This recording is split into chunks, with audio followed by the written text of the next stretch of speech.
Thinking about changing locations and shit. Man, get into this motherfucking bag. Stand out the way, you know what I mean? What's up, guys? Welcome to episode number 21 of the Better Take podcast. Yeah, you see that? I'm already like stuttering because I'm kind of nervous or whatever. I am too. I'm glad we're nervous together. She pulled up. She's like, oh, I'm kind of nervous. Like, I was like, trust me. Like, we have been anticipating this episode for a while, so we're both excited. Wow. Yeah, but today we have a very special guest. I'm gonna do something that I don't think we've done on this podcast. The way I'm gonna introduce this particular guest is gonna be a lot different. So for the 21st episode of the Better Take podcast, we have a fitness icon, trendsetter, successful businesswoman, owner and CEO of Buffbunny Boutique and Collection. And you guys just recently broke 900K on IG with the collection, right? Yes. And then you also have over 1 million followers on IG. We have Heidi Somers. Hi.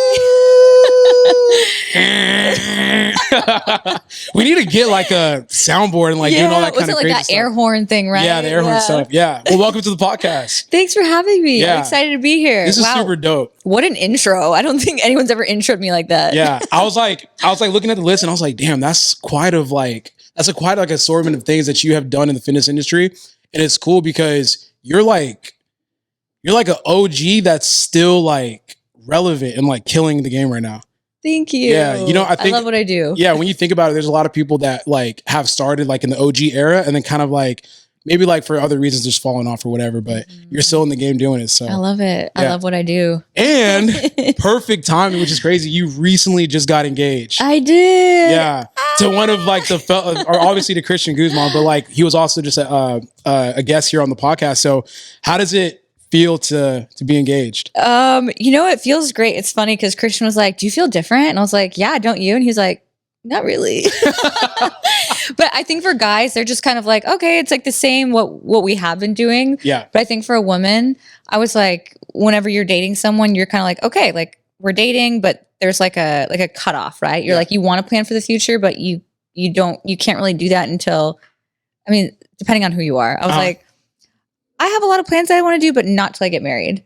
So I'm pretty excited. I'm really excited. And I'm going to have the last name Guzman. So I need to learn Spanish. Are you going to really hyphenate it at all? Or is it going to be straight Guzman?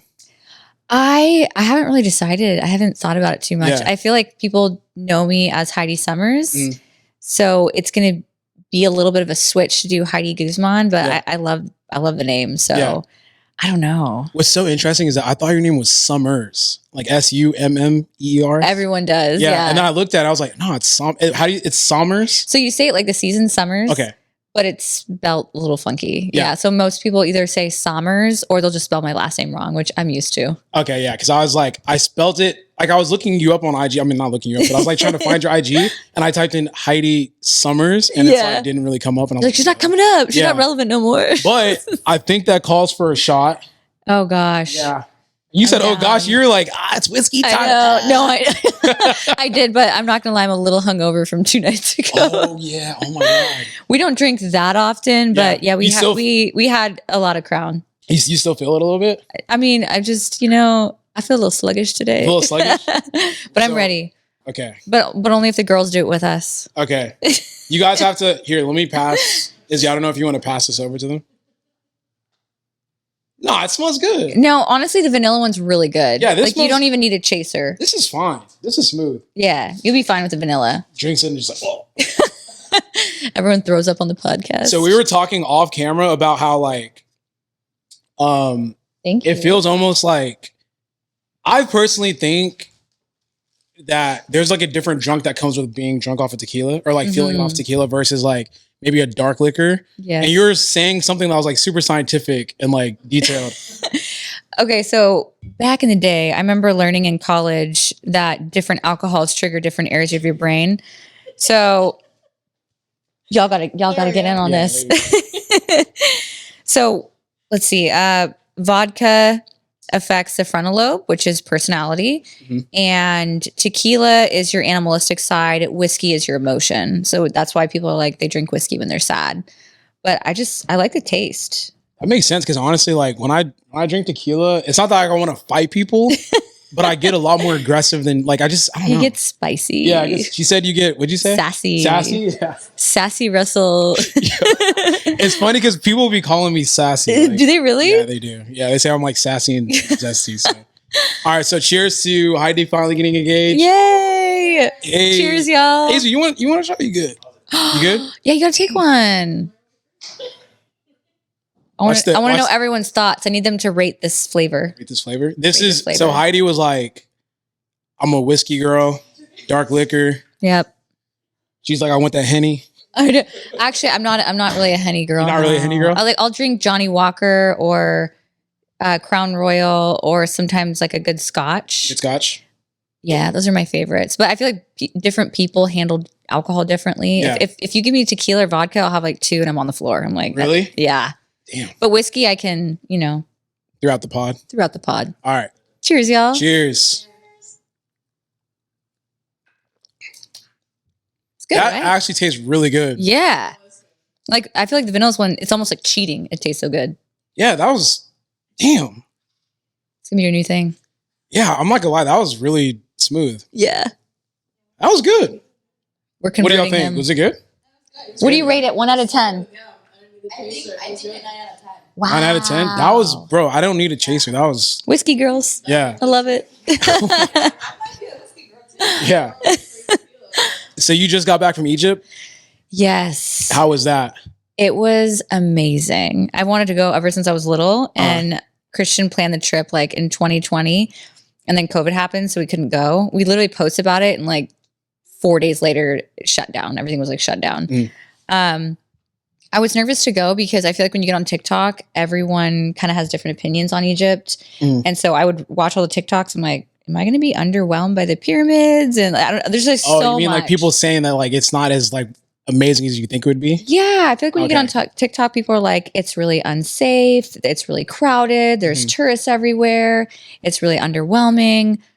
But when we went, like if I were to rate it, I love a good rating. If I were to rate it, I would give it like 1,000 out of 10. Really? Even Christian said that too. Because when you're walking around, it doesn't feel real. Like you feel like you're in a dream because of everything you're seeing in front of you.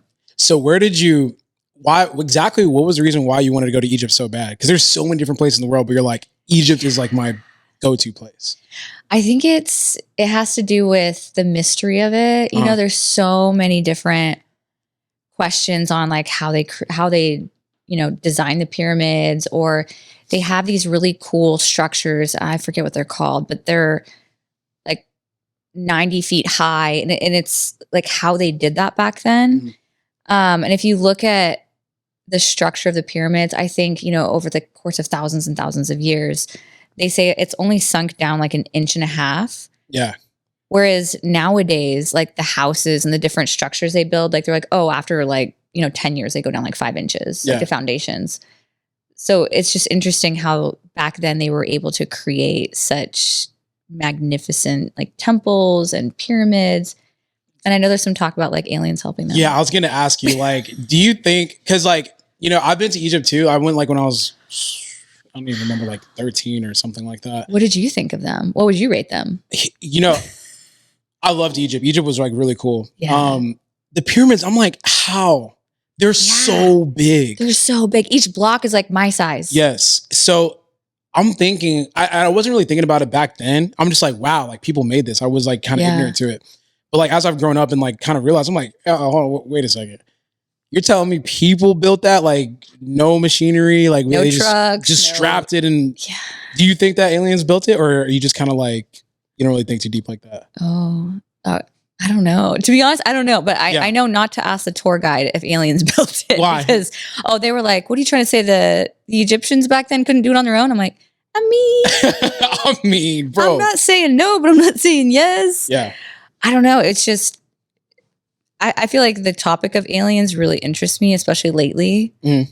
So me and Christian have been watching all these like documentaries on them and stuff. I'm like, are aliens real? What do you think? Yeah, I think aliens are real. Yeah. It's just the universe and like existence is just way too expansive to like, for us to only be the like living creatures. Yeah. So I think there's just something out there that exists. We just don't know. Maybe they're already here. and we have no clue. True. So I don't know, but stuff like the pyramids makes me really think. I'm like, there's no way that that was created by human beings. And there were some hieroglyphics that they were showing, not on this trip, because the tour guide was obviously like, no aliens built it. I was like, okay. But there have been hieroglyphics that look like spaceships. Yeah. Which is interesting because it's like, did they help build them? Because I've seen breakdowns. I've seen breakdowns of like how long it would actually take for human beings to build the pyramids, and like the time frame just doesn't line up. Yeah. It's wild. I don't know how they did it. And those blocks are so damn big. I just don't know like and how heavy. Yeah. Like me as strong as I am, like it would take like I don't know how many. Take a lot of Russells. Yeah, like could you imagine like how yoked those guys had to be back then to be moving those things? Like I don't know. I'm gonna watch some more stuff because like honestly, y'all's trip inspired me. I'm like, I need to see more about this pyramid shit because I don't think humans built it. I don't know. It's like if they did, what did they have back then to help build it? Because like it's not. I guess when the tour guide was telling me, he's like, oh, they just took logs and they like rolled them along the logs. I'm like, really? I'm like, that's how they did it? Yeah. I don't know. It's the mystery of it. I think that's why I love Egypt so much. And I think being able to see the different areas. When you went, did you go to Luxor?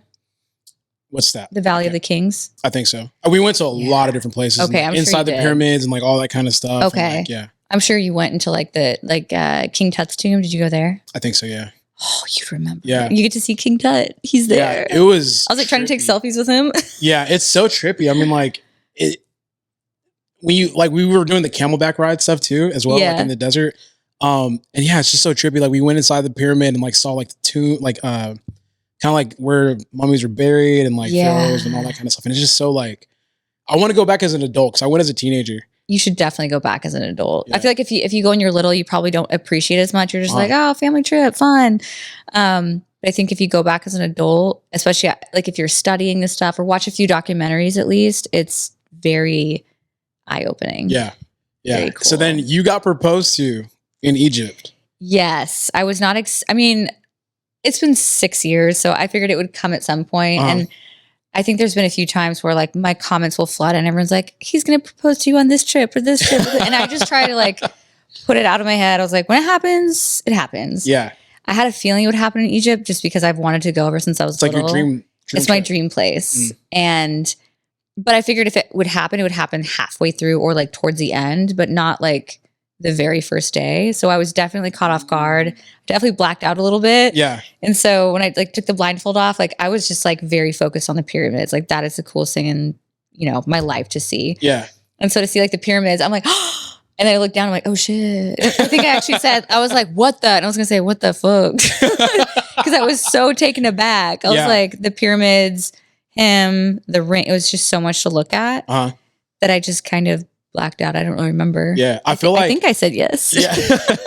There's like this like running trope. I mean, correct me if I'm wrong, but like girls are like, if you go out to a foreign location, like you're going like maybe overseas or something like that with your boyfriend, like chances are like that's going to be where he's going to propose. Yeah. Yeah. But I don't know, like there could be any moment. Like Christian loves to surprise people. So there was a lot of different moments where I was like, this could be the trip or this could be the moment. This could happen. But I think he did a really good job. It was very, very special. Yeah. We're going to dive into that later in the podcast, but I did want to ask before we start, it's like, do you guys have like a conversation about engagement before it's actually done? Or like, is it more so like you've been together for a certain period of time, so it's almost kind of like understood?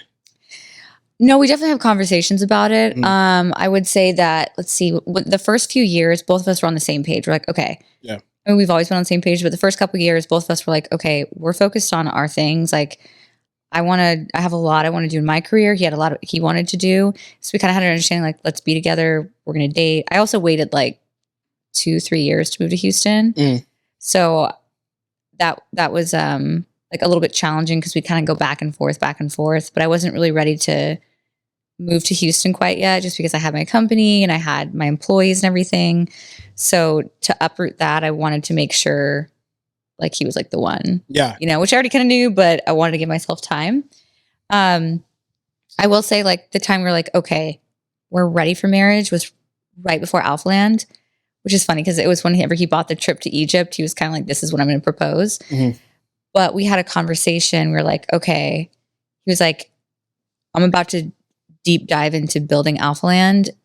And it's either like we deep dive into this, I'm going to put all my money into this, or I put money aside for like a wedding, ring, all of that. And I was like, we can get married whenever. Just let's do Alpha Land. Let's focus on that. And then I'll have your full focus afterwards. And we can do like marriage, babies, like that thing. Okay. We didn't realize Alpha Land would take over 2 years. That pandemic, man, it really changed stuff. The pandemic and then building Alpha Land was definitely a lot more than we thought to take on.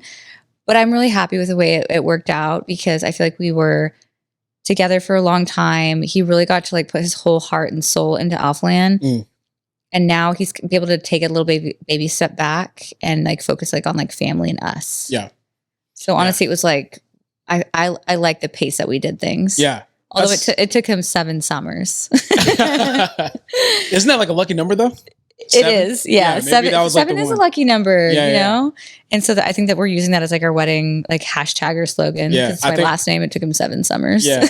Oh, because like when you do My get last married, name. there's like that the slogan for the thing, right? Yeah. Everyone's been asking us, and I was like, I don't know, Alpha Bunny. And they were like, that's too business. And I'm like, okay, that's where my mind goes.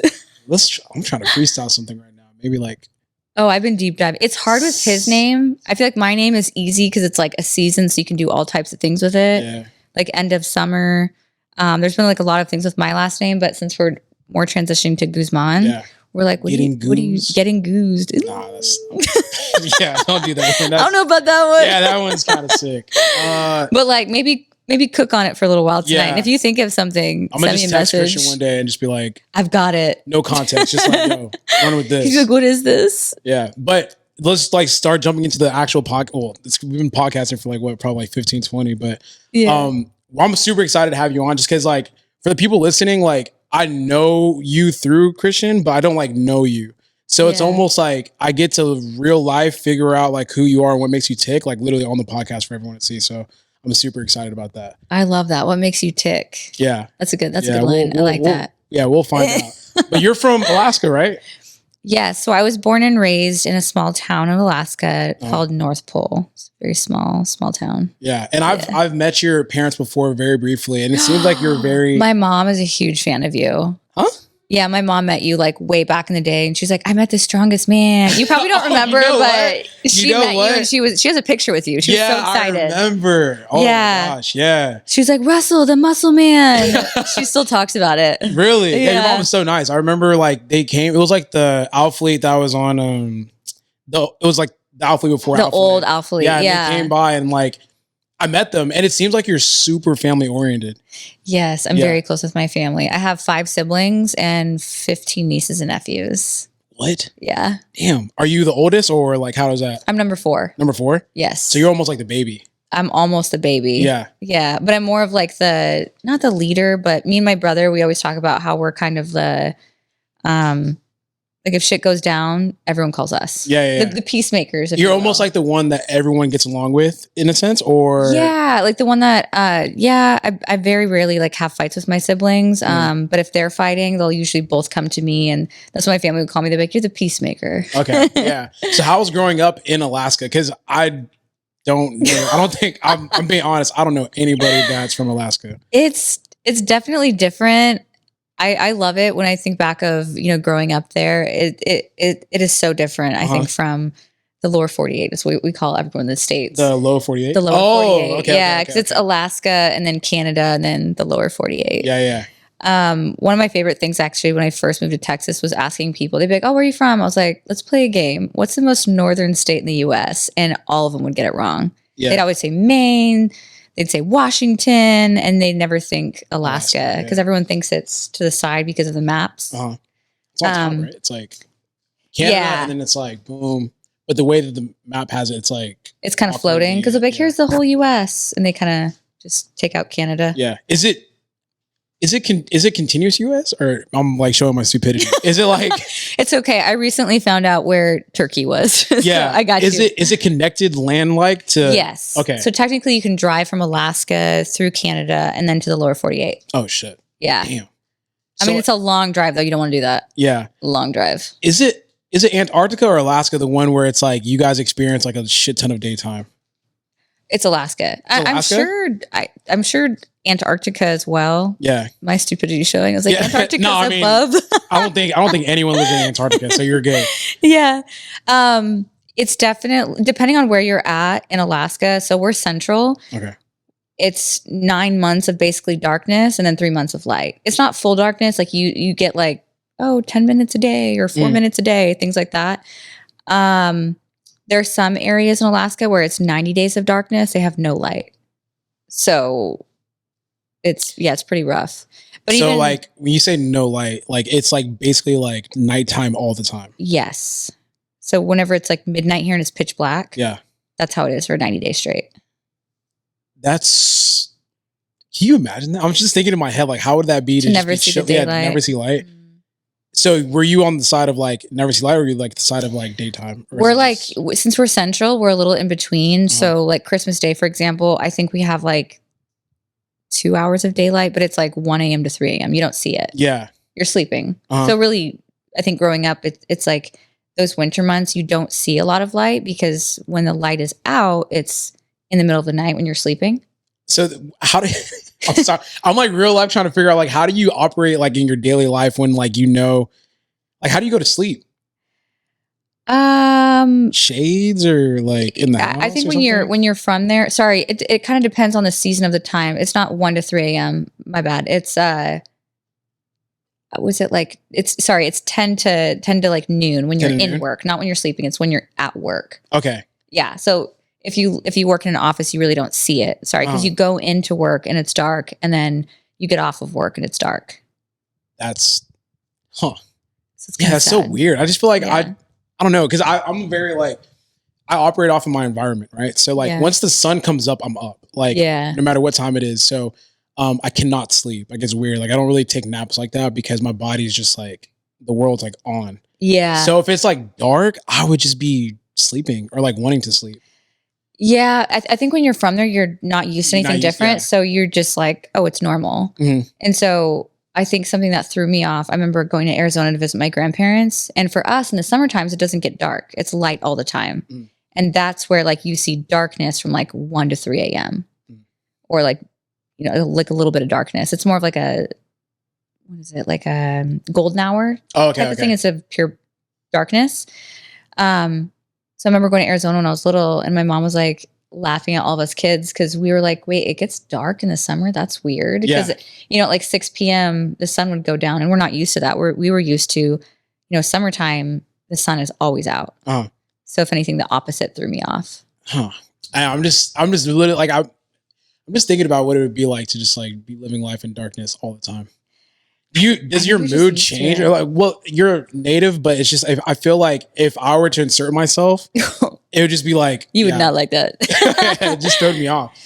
Since there's a lot of military there, I will say that really throws them off. Sometimes they come in the summertime, they fall in love with Alaska. They're like, this is the best place in the world. Uh-huh. But then winter's coming. And then they see the darkness, and it really affects them.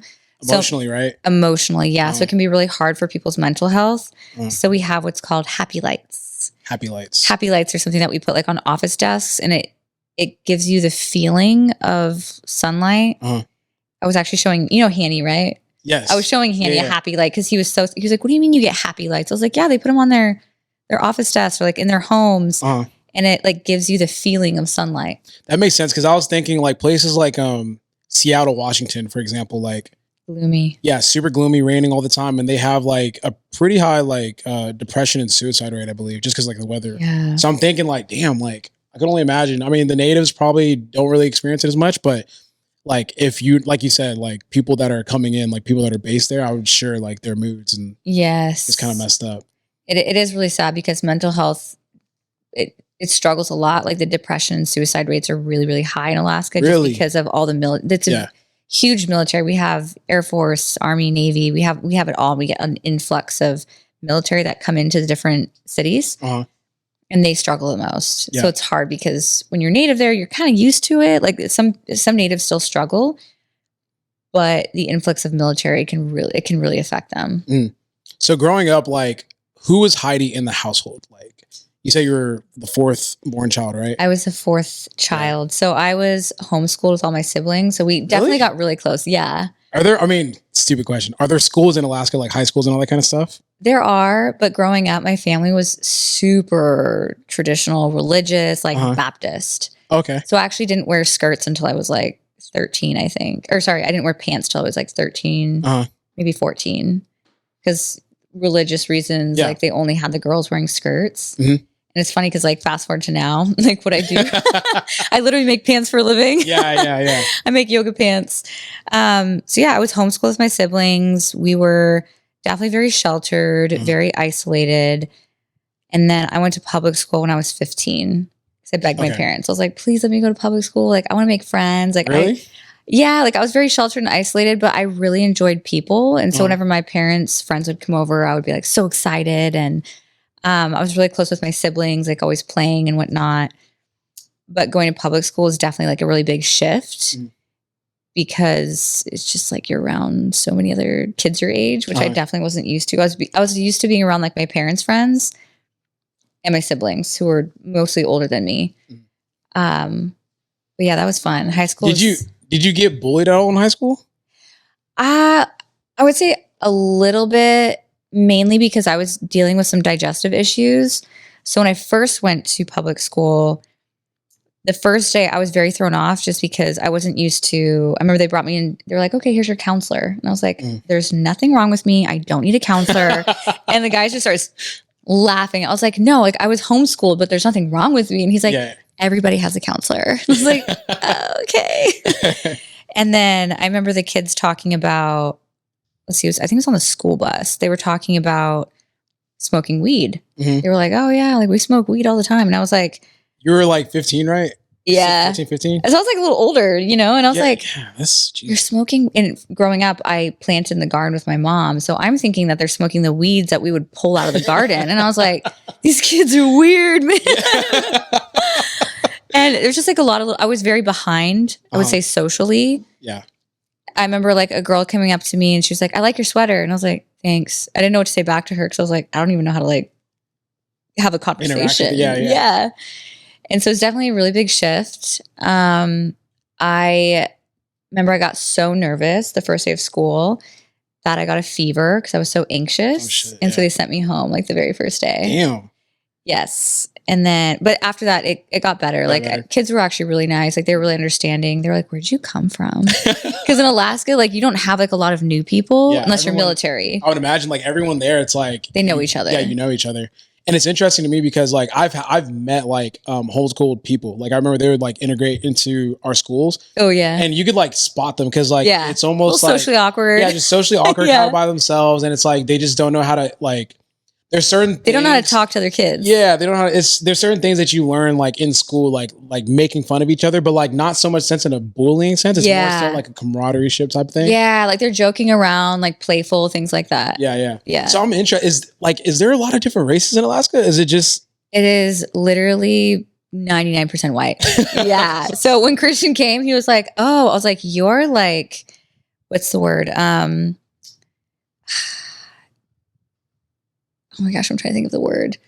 Like in high school, if it's like all white people, and if you got any like Hispanic, Black, anyone, they'd be like, "Oh, they're exotic." That's the word. They were like, "Ooh." So it's like I was like, "You're gonna go to Alaska," and all the girls are gonna be like, "Wow." Yeah. Was there any like Black people or like Hispanic people in your school, or was it just straight up like white people? There was one Black guy and then one Hispanic guy, but there's also Indigenous. Yeah, because I was looking at that whenever I was looking at Alaska because there's like Indigenous people. It's almost like they look Native, right? Like Native American. Yeah, Native American. Yes. And because I was going to ask you if you speak Alaskan, but I think that's like just for like the Indigenous people. Like, yeah, it's just Indigenous. So there's different tribes. So I have family though that are Athabascan. Mm-hmm. And there's Inuit, and I should know this. I think there's like 11 different tribes there, maybe more, maybe less.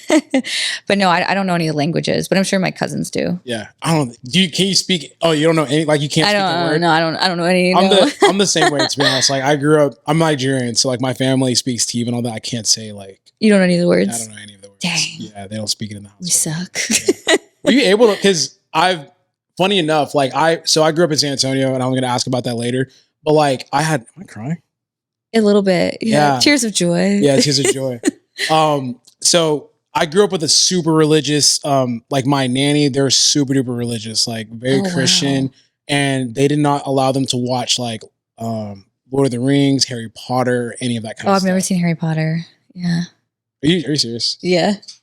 You're being I you're being swear. dead ass right now. You've Yeah. never seen Harry Potter? Never seen Harry Potter and never seen Like what Star was the other- Wars. I have seen Star You've Wars. seen For Star some Wars? reason, my parents were like, you can watch Star Wars, but not Harry Potter. Yeah, no, I was because it's like- like witchcraft, so like they don't. Yeah. Like that. Yeah, But isn't Lord of the Rings kind of witchcraft? yeah, no. So they couldn't watch. Yeah. Yeah, they couldn't watch Lord of the Rings either. Which makes sense. I was like, how can you say you can watch Lord of the Rings and Star Wars, but not Harry Potter? Because I think they say like Star Wars is like the Force, so it's not like witchcraft. Oh, You know, because maybe I that's remember what it those was, kids, yeah. like my nanny's grandkids, were super into Star Wars, but they like They couldn't watch Harry couldn't Potter. watch Harry Potter. We, So you've never we would have seen been Harry- besties. Yeah, you've never seen Harry Potter? I've never seen Harry Potter. Really? Yeah. Damn. Christian was like, what do you mean? I was like, and he was like, should we watch it? I was like, I feel like it's just too late. No, it's not too late. Is it not too It's late? not too late. No. Would I like it Yes, you as an would. adult? Yeah, you would. Yeah. I heard there's like 7 movies though. You get into it. I feel like it's more so like it embodies almost like the holiday season. So it's weird because it mixes in with Halloween and Christmas. So it's like the I perfect time I to like get- Halloween and Christmas. Yeah. So it's literally like the perfect holiday movie series to watch. You need to my mission, I'm gonna start a campaign. Make Heidi watch. Well, I don't want to All my like comments are gonna flood in. Oh no. yeah, no, Harry Potter's good. Harry Potter's a good HP. series. It's wholesome. You'll like it. I told Christian I will watch Harry Potter whenever he watches Lord of the Rings and Star Wars because he hasn't seen either. Have you seen all of them? Yeah, I've seen them all. You're- I feel like you're Star Wars. cultured. Yeah, I'm cultured. Christian is an alien. He is an alien. He hasn't Yeah. seen anything. He hasn't seen. Have you ever seen The anything. Goonies? I've heard of it, but I've never It's seen like a classic. What about I'm trying to think of other movies that are classics, like Back to the Future. it. You know, it's so funny. I've not fully seen Back to the No, I know like the premise. dang! I take back the cultured part. It's so weird because like I watch movie breakdowns all the time, Yeah.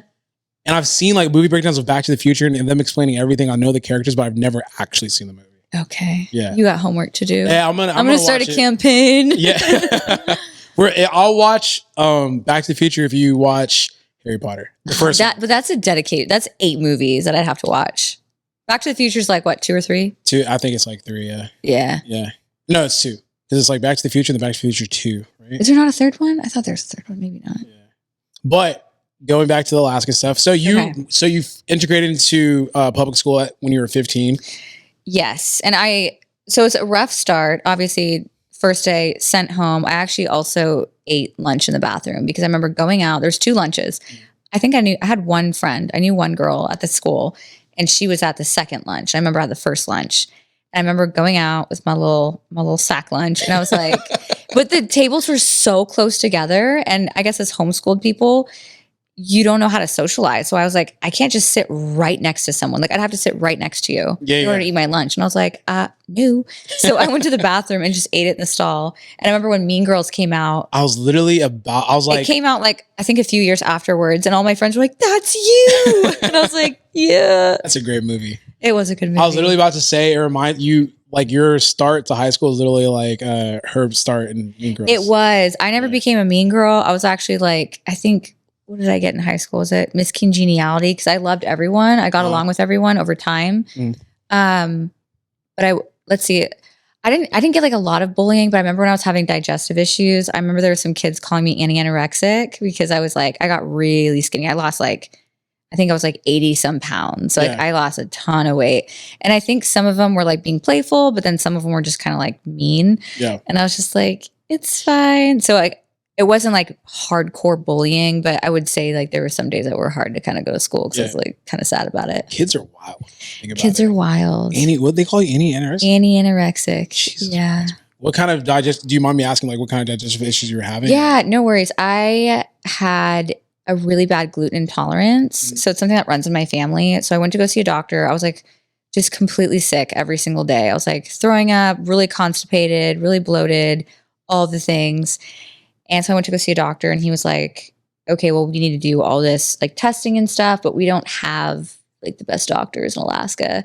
So he was like, another thing you can do is just don't eat wheat for 5 years. And I was like, okay. I was like, it's not like we have access to a lot of like fruits, Options. vegetables. I mean, we do, but it's very expensive to eat healthy in Alaska because 9 months of winter, you're importing everything. I didn't even think about that.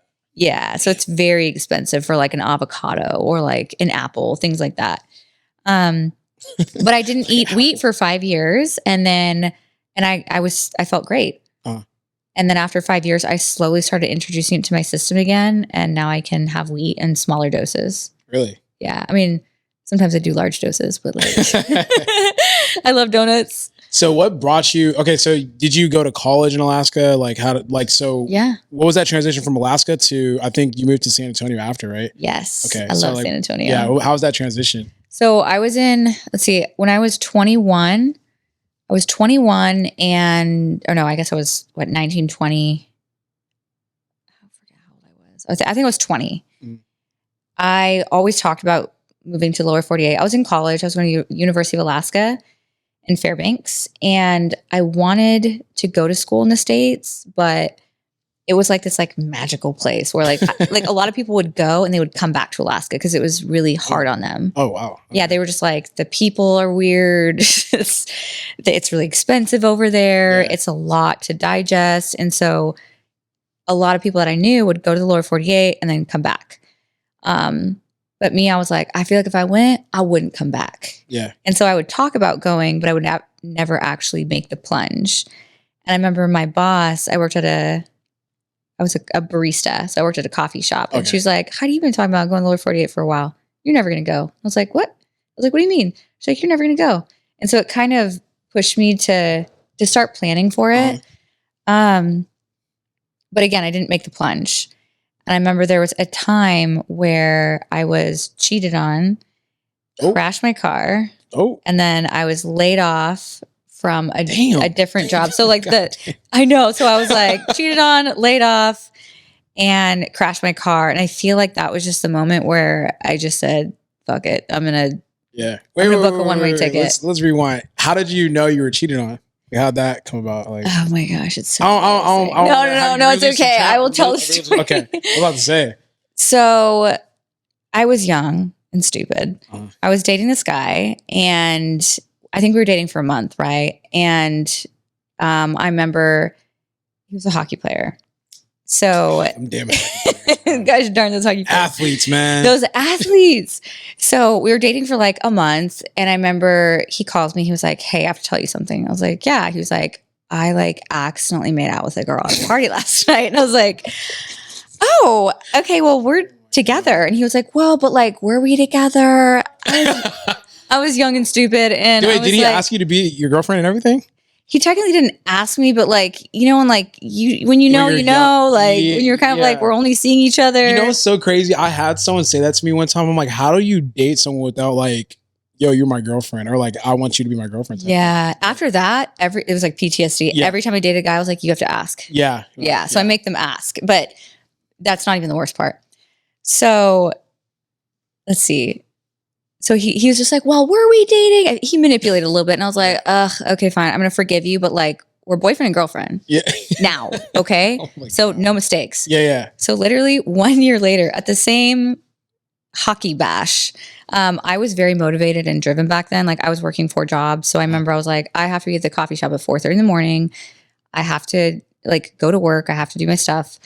And he was like, cool. I have this hockey party I'm going to go to. I was like, cool, have fun. Like, I'm going to wake up in the morning, so I'm not going to a party at midnight. Yeah. So I get a call at, what time was it? It was like 3:00 in the morning.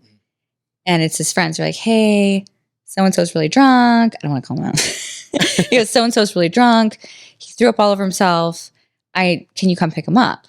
So I go pick him up. He's wearing a stupid Tinkerbell costume. And I clean up the vomit off of him, get him in the car, take him to his house, get him tucked in, then go home, then get ready for work. Then I go to work. And his one of our mutual friends comes by the coffee shop. I'm like, good morning, Joe. How's it going? And he was like, I got to tell you something. And that's what, like, I think my ex had called me. He was like, hey, just so you know, so stupid. He goes, this girl tripped and fell. Don't- It's so bad. No way. Yeah. I was like No at work. way. He goes, this girl like tripped, fell. I caught her and she like kissed me on the mouth. And I was like, sus. And I was like, Sus. You're like, I was like, but I was like, I don't got time for this. I'm at work. I'm doing my thing. Like, I'm going to call you afterwards. yeah. But then my friend had came by and he was friends with both of us. And he told me, he was like, Heidi, they were making out in front of everybody. And I was like, cool.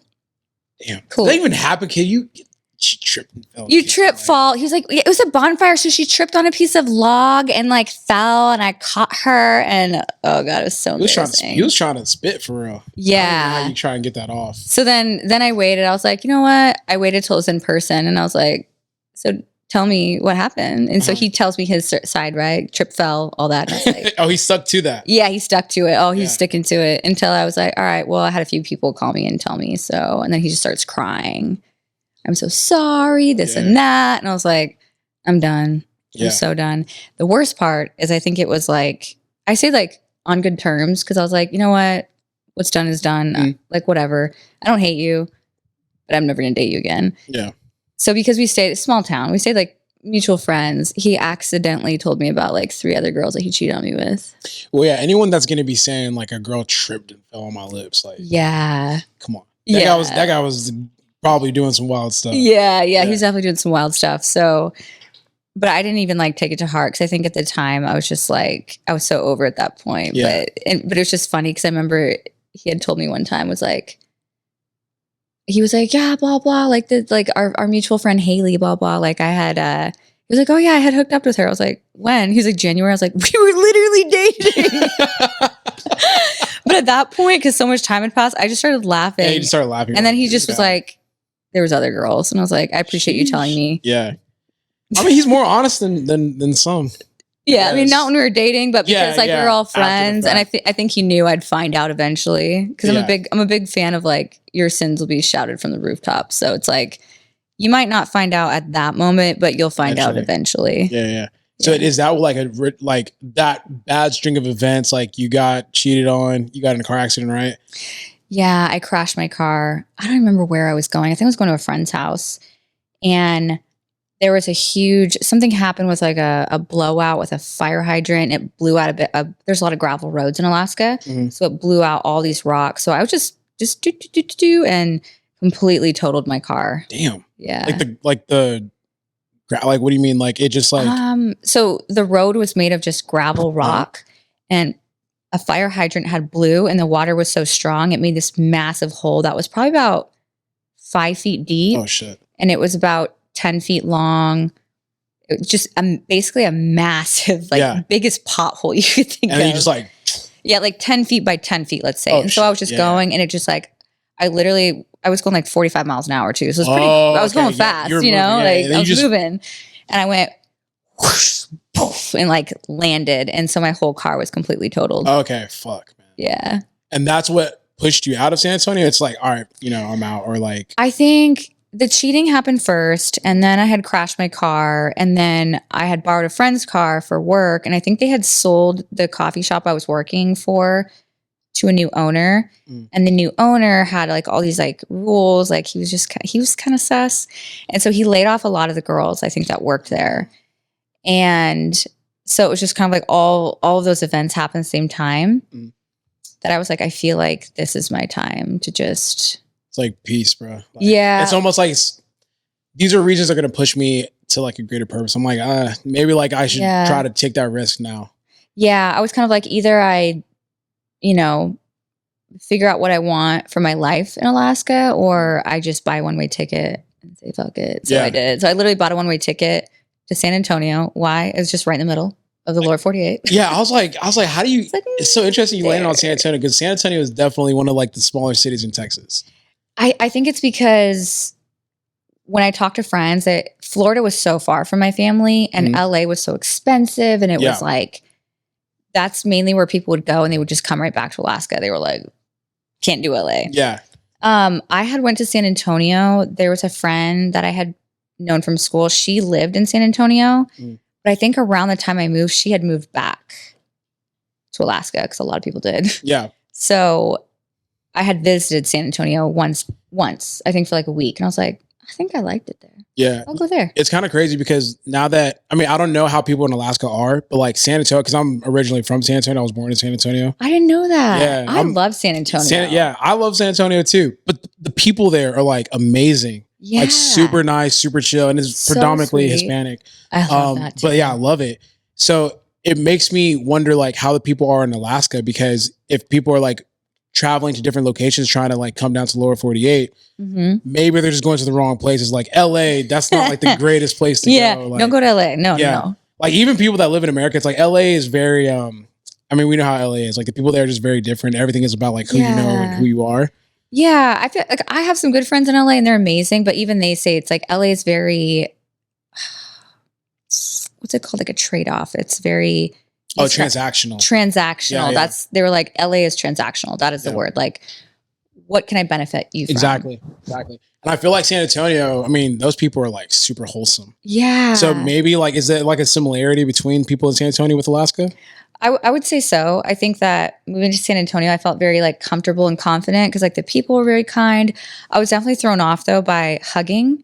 I wasn't used to that. Like people are very like, even here, like I'm definitely a hugger now, but in Alaska, people are not that way at all. Like Really? they're very wholesome and very kind. Like they'll pick you up on the side of the road if you need anything, or if you get stuck in the ditch, people will pull over right away, pull you out. It's like they have each other's backs, but they don't touch each other's backs. It's like if you go to a party, you don't hug or say hi. You're just kind of there. And if you like come across someone, you say, hey, it's very, now I'm kind of like, that's so weird. Wait, so let's say, I mean, well, no, there's no way. But like, let's say I answer the door. Do I say hey to the person there? Yeah. Like Okay. if a friend invites me over to like a bridal shower or something, Yeah, I'm you like, say cool, hi and I stuff? go.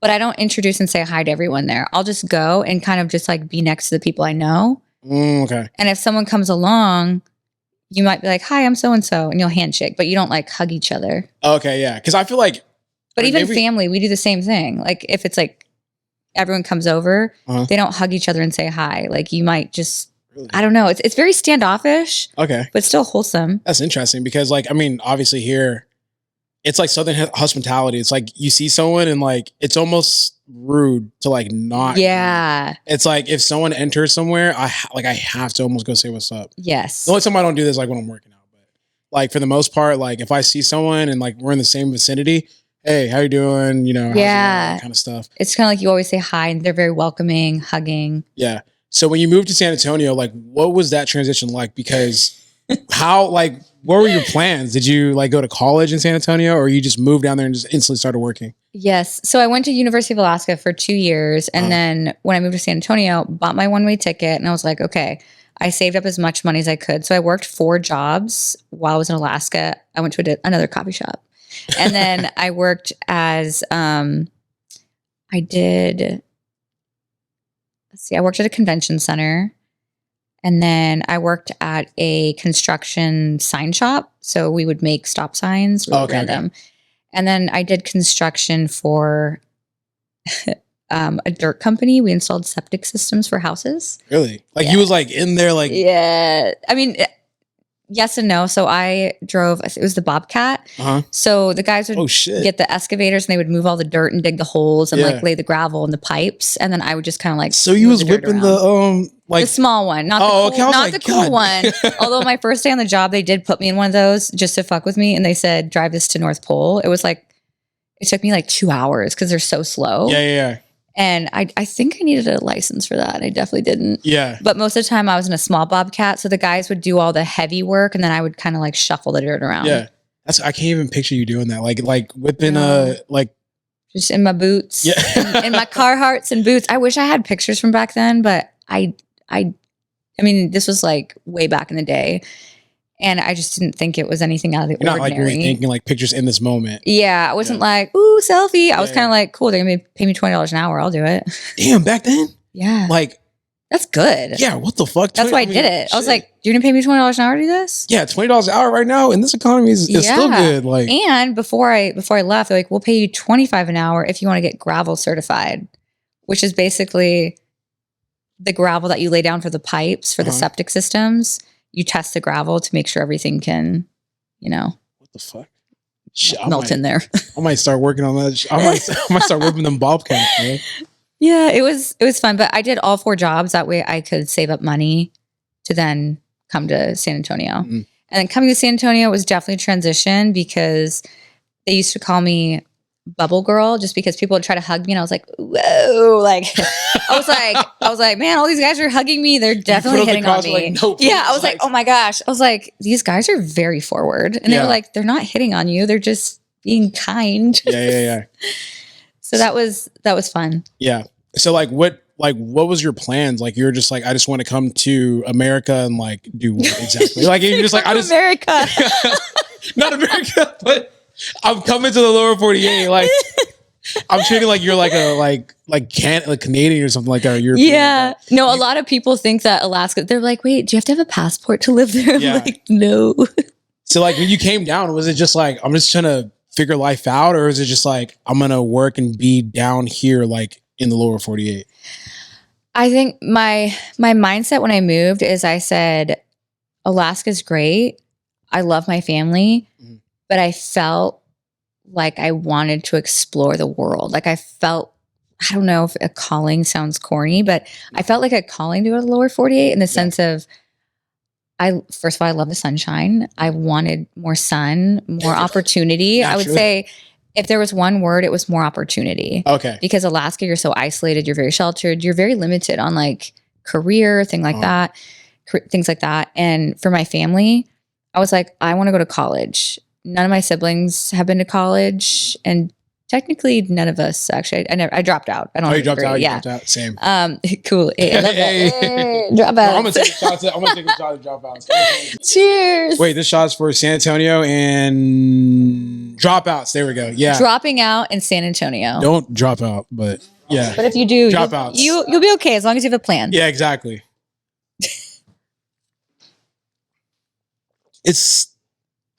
It's good, right? I might have to switch, man. I'm not gonna lie to you. Yeah. And it tastes good. The vanilla is the best one. That is not bad at all. I don't recommend the maple or the apple though. Those are like too much. Mm-hmm. That's not bad at all. Like, I literally don't have to chase out anything. No. I'm done. I mean, I'm done with tequila. Tequila, like, especially like the Casamigos, that's nasty. Super nasty. Just the name tequila. I'm like, I can't it makes me have like aggressive flashbacks. Ugh. Oh man. And Christian loves tequila. He's like, just tequila. I'm like, I can't. Yeah. No. But San Antonio. So like whenever you guys in San Antonio, how was I mean, you said that you were talking about how like you just had to adjust to like the way people were hugging and like just being a lot more, I guess, like touchy-feely. Yeah, I think that was a big transition. Part of the reason too, I was thinking about it was, moving to San Antonio was number one opportunity. Mm-hmm. But I remember the feeling, obviously this was a long time ago, but I think between getting laid off, crashing my car, and getting cheated on, I feel like it's a lot. Oh my God, it is a lot. That's a lot. Usually it's like one thing, you're kind of dealing with some things, but 3 back to back was it was like 2 traumatic events. And then one, it's like people get fired, it happens, or laid off, whatever. But I think my mindset at that point was very low. Mm.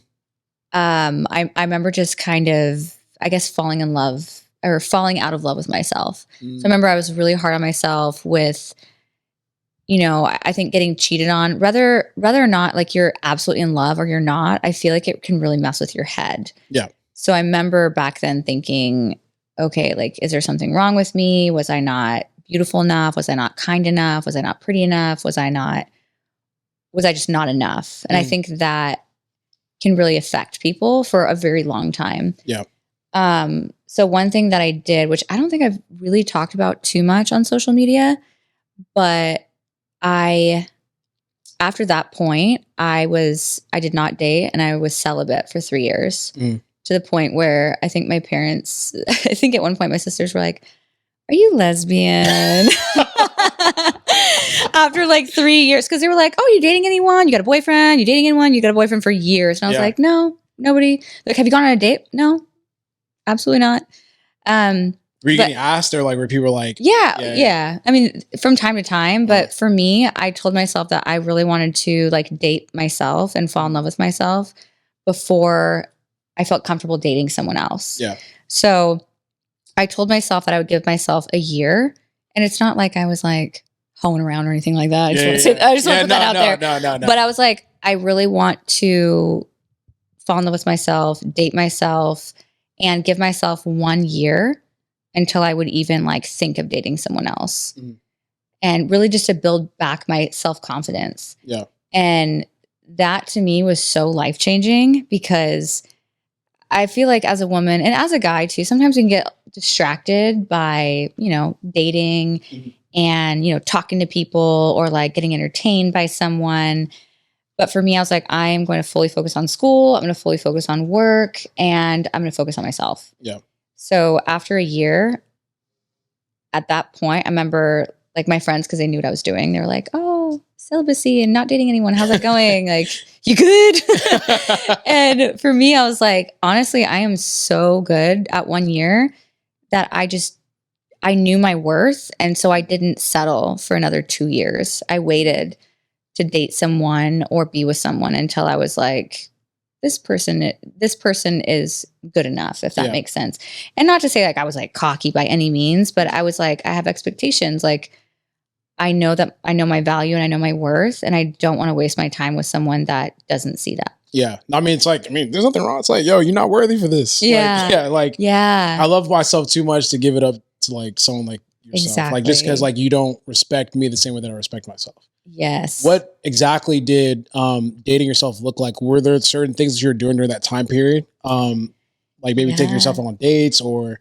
Absolutely. I went to the movies by myself, and I would take myself out to eat. I remember going to like the Cheesecake Factory, and oh my gosh, the food in San Antonio, I gained a good amount. I was like 30, 40 pounds I gained. Really? Like, real quick. Like real quick. I was like, Sonic was right down the street. I had everything on the menu at Sonic.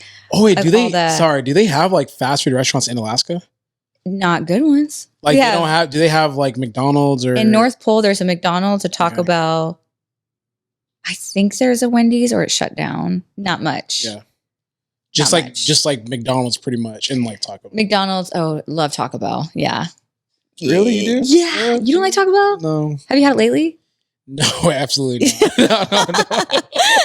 No. Taco Bell is pretty... But what have you had at Taco Bell? Ugh. Have you ever had a chicken supreme chalupa? Yes. Chicken quesadilla? It's not bad. It's just Taco Bell, like, to me is... I love it. I don't want to say, It's a guilty pleasure. Don't tell Christian's mom. She'll be like, ew. Oh, she loves Taco Bell? Well, no, she's just like, she makes authentic Mexican food. Yeah, authentic Mexican food, yeah. She can never see this podcast. Yeah. Taco, I mean, a lot of people love Taco Bell. A lot of people love Taco Bell like after they drink and stuff. So. Oh, yeah. No, I would eat it sober, but okay. Taco Bell's good. Yeah, so you gain, so whenever, because my question is like, you started dating yourself and paying more attention to yourself, right? Mm-hmm. When did you start doing social media? Like, when was that like a thing for you? So I think the way that my story kind of flowed was, I moved to San Antonio, and like those first couple of years, I was really trying to find my self-confidence again and really trying to fall in love with myself, which I did. And the first year I was in San Antonio, I couldn't go to school because I couldn't afford college, so I waited a year, and then I went to community college so I could do in-state tuition. And I went to Northwest Vista. Do you know which college that is? The community college? Northwest Vista. It's one of the community colleges in San Antonio. So I did 2 years, University of Alaska. I did, I think, a year and a half at Northwest Vista. And then I was going to finish my last semester at UTSA, because you have to graduate from a university.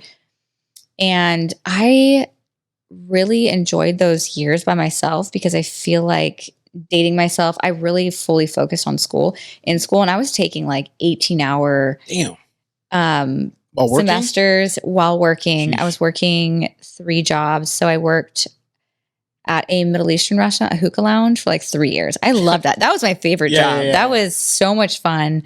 And I'm still really close with like the owners and a lot of people that worked there.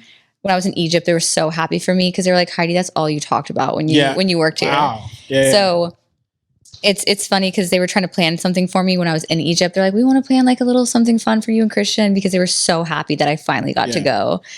But yeah, so I worked at the hookah lounge, and then I did promotions for actually Crown. And Really? yeah, I was like one of the girls, that, you go to liquor stores and they give samples. That was me being like, woo, Crown Royal. Yeah, that's What's the taste? I have someone that does that for a different, like their brother. I have a friend whose brother does that. And like, literally it's like, he says it's the best job in the world. Oh, it's the best. They literally just drink for a living. They pay you $30, $40 an hour. Yeah. You just travel to different stores, right? And just promote. It's like, hey, like we would love to have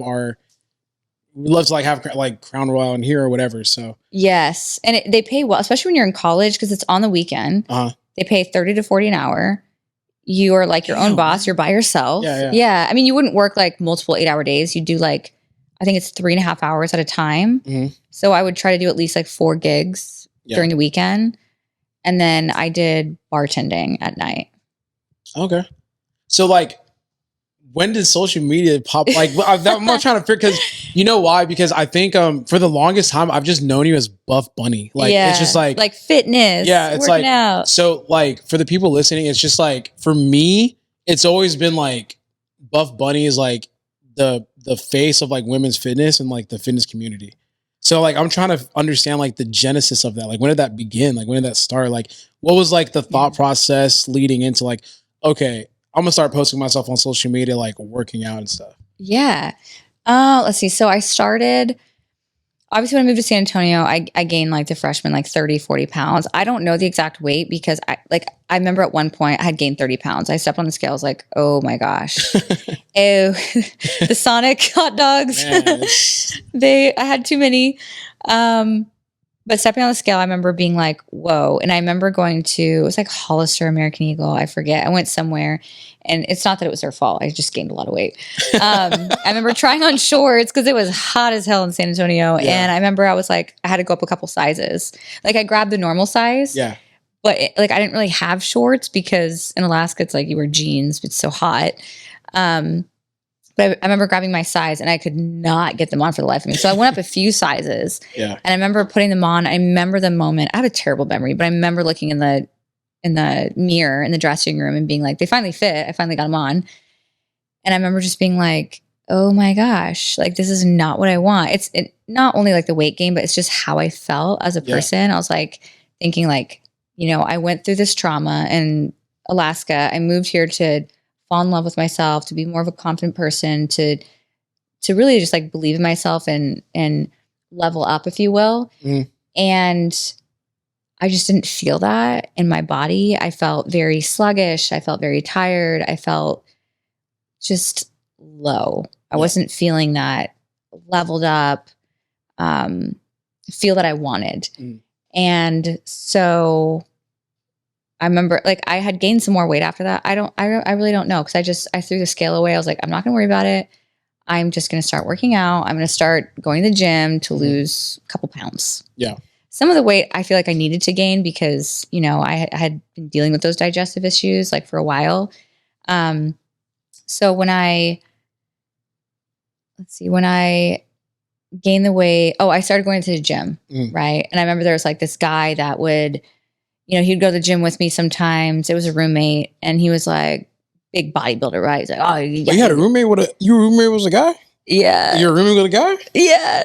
So when I'm going to ask you about that after. Okay. No, yeah. I'll tell you now. So when I moved to San Antonio, I booked a one-way ticket and I was like, I'm just going to figure it out when I get there. Yeah. Of course, my parents were like, what are you doing?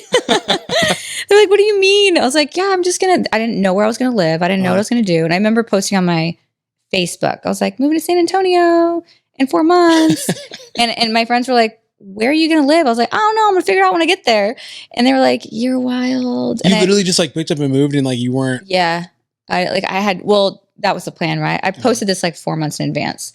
Okay. So a friend of a friend, I met him like once or twice, was like, hey, I'm in the military. I'm going to be in San Antonio at the same time. So if you need a place to crash, I got you. And I was like, cool. Really? So that's what I did. Yeah. So like, I didn't know him really at all. And I was like, let's hopefully it works out.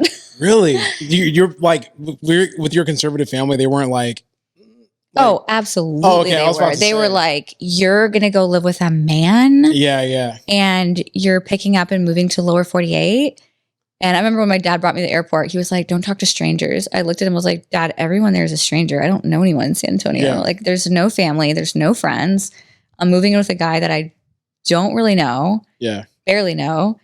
And yeah, I was wild back then. I'm just thinking like, Now I'm like, what was I thinking? But Yeah. also I'm glad I did that. Like, as scary and wild as it was, I feel like I wouldn't be right here right now. I wouldn't have done that. Yeah. So, okay, you started going to the gym. The roommate was like into working out a He was little into bit. working out. Very like bro-ish working out, if of you will. course, yeah. So I started going to the gym. Like, he would go to the gym, and so I would just kind of like tag along and like go to the weight section, and he would just go off and do his thing. And I remember being like, I don't know what I'm doing. So I'd go on the treadmill and kind of just like walk for a little while, and I just felt very lost. I didn't know what to do. And I would see people doing weights. I'm like, man, that looks really fun. I want to get into that, but I just didn't know where to start. So I tried a few times doing a certain movement, but I remember it was a Gold's Gym. And so you got these guys just like in little stringers, like little, like with like the thong chest tank tops. Yeah. And they're just like throwing the weights down. Everyone's grunting, making noise. And it was very male dominated. And here's this like little homeschooled girl that came from Alaska. And I'm like, this is too much. I can't. So after a few months, I forget how long it was. I was there for a while and then ended up just like being like, this is a lot. So then I started doing CrossFit because I had a friend that would come into the hookah lounge, and he was like, I don't know how much he weighed exactly, but I remember him coming to me and he was like, Heidi, my doctor says that if I don't lose weight, I'm going to die at a really young age. Like, he was probably like over 500 pounds, maybe 600. Like, he was, could be more. I don't really know, but I just remember he had a hard time walking. And I was like, you want to go to CrossFit? Like, you were wild. That's like that's such an aggressive. I'm like, I thought you were about to say like he was like a super fit guy or something. No. No. Like, he did not work out, and he had a hard time walking, like, you know, to his car and into the hookah lounge. And I'm like, CrossFit. You want to do CrossFit? Yeah, I was like, CrossFit's I'm scared to do CrossFit. And he was like, well, you talked about wanting to lose weight and like, you know, get in shape. And I was like, you want to do CrossFit? Have you seen the CrossFit games? Yeah. They're wild. These are the fittest people on earth. You're absolutely crazy. Yeah. And CrossFit was really expensive. I was like broke college student. I was like, I can't afford it. So he was like, my friend owns it. They said they would give us a discount for the first month, like heavy discount. I think they charged us like $50. I was like, I can make that work, you know? So I started going, and it was really cool because I think one of the coolest things about fitness is community. And that's something that CrossFit does very well. So me and him, we show up, and I remember like, we were just a couple of misfits. Like, I was very socially awkward and shy and being like, oh my gosh, CrossFit. And he was, you know, they were like, we're going to have to alter the movements for you, but we got you. So I remember all these girls like walking in, and this girl just like, you could see, she was all sweaty, and you'd see her 8-pack just like rip through her shirt. And I was like, how'd you get those? She's like, CrossFit. And I was like, what do you do I was like, what kind of ab exercises do you do? She's like, I don't do ab exercises. She's like, I do paleo and CrossFit. And I was like, I'm going to do paleo and CrossFit. So I really enjoyed CrossFit in the sense of the community aspect. I feel like it really helped boost my confidence because people were cheering for you. Yeah. Versus, not saying anything about Gold's Gym, but it's like you go in there, you feel very like alone, you feel very isolated, you don't have anyone to talk to. Yeah. And then CrossFit, they were very like uplifting. They're like, finish your workout, like you got this. And I loved that you can do this type of mentality there.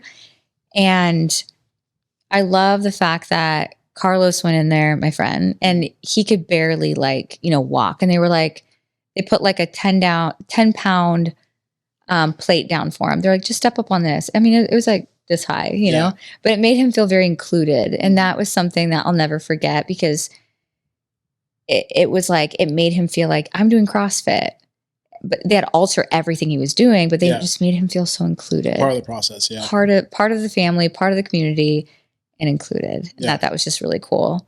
I think they gave me like a 45-pound plate. I was like, I can't do box jumps. Yeah. But it was really cool. And we really fell in love with it. And that's where I really saw a big difference in my body. And I think it was just the community aspect of people believing in you. Yeah.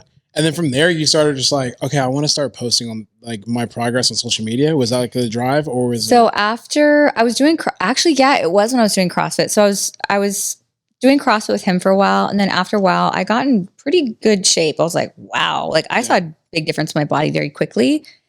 And partly it was like they were telling you what to do, which was nice. And secondly, they were like cheering me on. They were like, don't quit, like finish the workout. I was like, okay.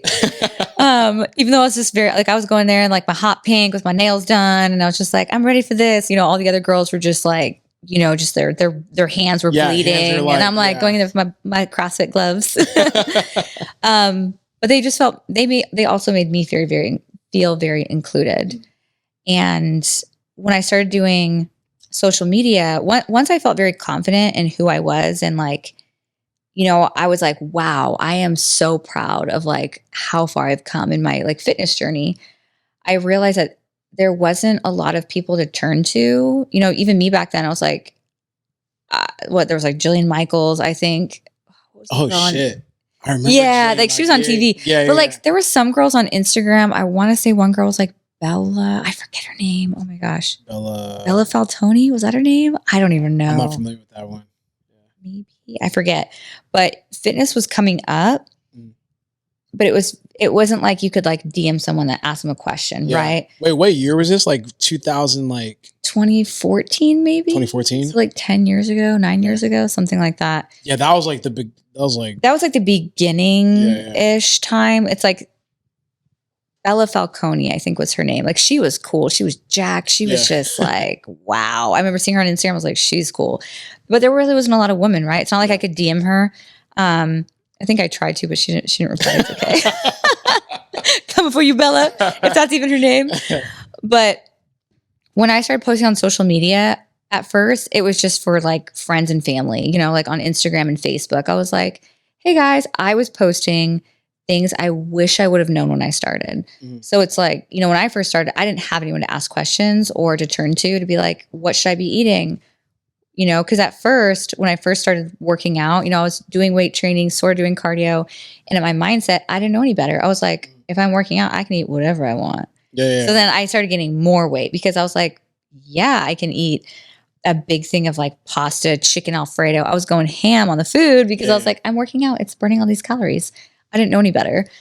But as my fitness journey kind of developed, I was posting things like, maybe you shouldn't eat like a massive thing of chicken Alfredo if you're trying to lose weight. Yeah. And I was showing like different things I was eating. I was definitely very much like CrossFit paleo when I started. So it was a lot of paleo recipes. It was a lot of CrossFit workouts. I remember those times. Like it was like, like around the time of like, so the CrossFit games were super popular. Oh, they like, were so cool. A cultural event. Like you'd sit down and watch it. I definitely did that. Rich Froning was like super popular back then. He was so cool. Yeah, he was Rich Froning was like the man. Yeah, he was killing it. So like was there like a moment where you popped off on social media? You're like, oh shit, like, or was it like kind of a gradual growth? I think it was kind of gradual. I like at first, like I said, I was just posting like recipes. I was doing different, like, I think I was really into yoga poses too. And then I was doing CrossFit. I was kind of like all over the place. It was for fun. I was just like, hey guys, I really enjoy this. This is one of my favorite meals. This workout was killer. So I was just sharing things, but as people were tagging their friends and I started growing, I was like, oh wow, like there's more and more people joining. But I guess to me, I was just doing it for fun. So I wasn't really like, wow, I'm growing a following. Like the numbers were increasing every day. Yeah. But I guess I never really thought about the numbers as people, if that makes sense. Like I was just like, oh, it's just people watching, workouts and seeing what I'm doing every day. For like meals and supplements and things like that. And I think at one point, I remember getting 7,000 followers and a company reached out and they were like, hey, we want to sponsor you. Yeah. And I was like, is this a joke? Do you remember which company it was or like? Yeah, but there's some tea there. Ooh, there's some tea. Is it like something like you want to keep it off camera? No, honestly, like I think I should tell this. I've always wanted to, but I don't know. Eventually I was like, I want to tell my YouTube one day. But we got to sit up for this one. Yeah. Okay. Let's see. Okay. So this company reached out to me and this was my first, I guess, taste of entrepreneurship because now I'm branded as a person. You know, I'm like, people are like, oh, Buff Bunny. It's like its own personal brand. I didn't think of it like that way because I was just doing it for fun. Yeah. So a supplement brand reached out to me and they're like, hey, we want to send you supplements and we're going to pay you like $250 a month to tag us. And I was like, okay. And I liked their products. And I also appreciated because I was like, hey, just so you know, from an early age, I was like, I don't promote certain products. I've never been a promoter of fat burners, for example. Some people love them. Some people hate them. Yeah. To me, I was like, I just don't want to give women like false hope. Like, hey, take this fat burner and you're going to lose 50 pounds because it can be very misleading. And they were like, sure, whatever you want to do. I was like, cool. So I worked with them not for very long. And let's see. I know you're thinking of There's so something. much You're tea. like, I don't want to say. No, this. it was just a long story, I think. So I used their products for a while. I really liked them and I really enjoyed the team. And they sold the company to another owner. They brought in a partner, right? Okay. So when they brought in the other partner, who was an owner, I heard some mixed things about him. And so for me, you know, products are one thing, but I also have to love the owner. You know, it's because it's like they're the one driving this like company, the machine, and they're the ones like making the final call on product. So for me, it's really important for me to like the owner and their values.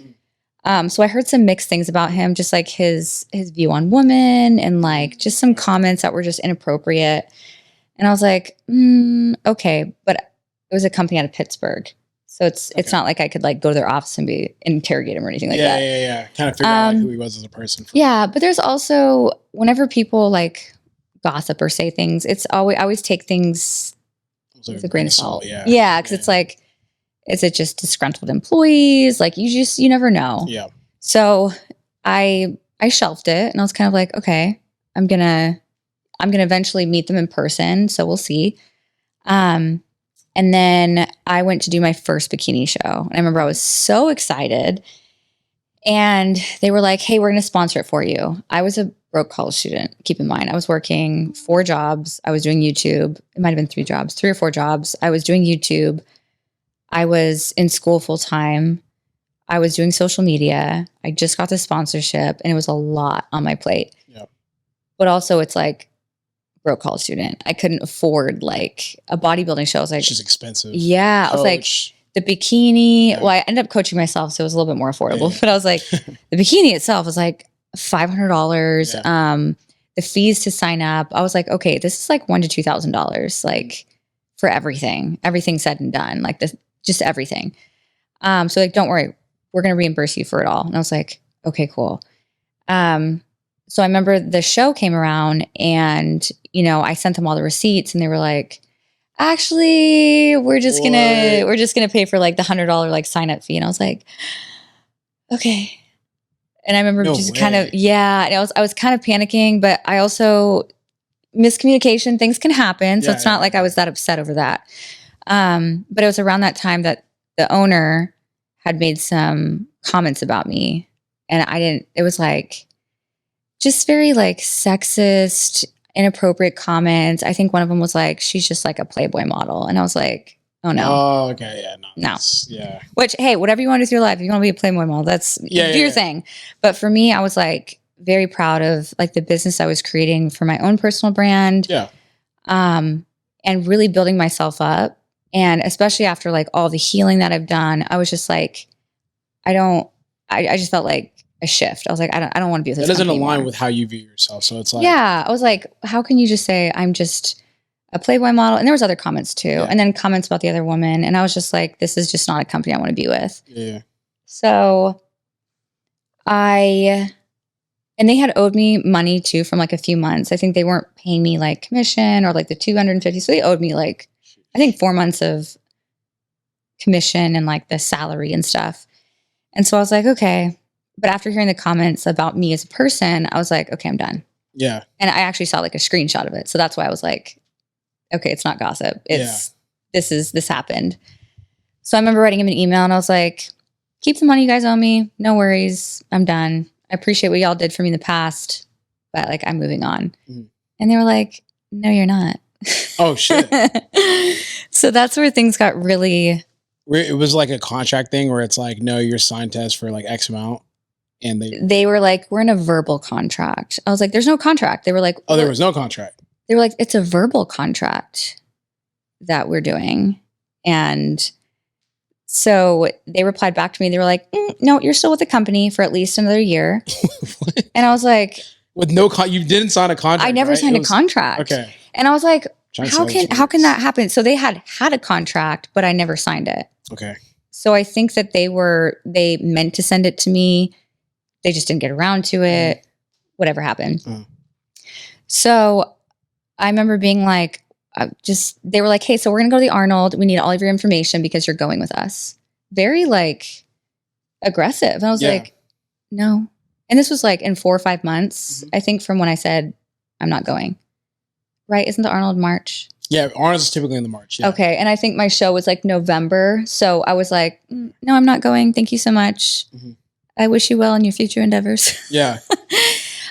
So March comes around and BPI had offered, they were like, hey, the Arnold's coming around. Yeah, I was like, yeah. Yeah. Yeah. And they were like, they had like huge booths at the Arnold. And for me, I just wanted to go to meet the people that follow me. Like that's all I cared about. And they were like, hey, you don't have to sign with us, but can we have you as a guest appearance to come out? You can meet your followers and wear a BPI bra. And I was like, cool. Like that sounds great. Like I get to go meet the people that follow me. And for me, like I love that. Like I still love that. Like I love meeting the people that like follow the brand, follow the journey.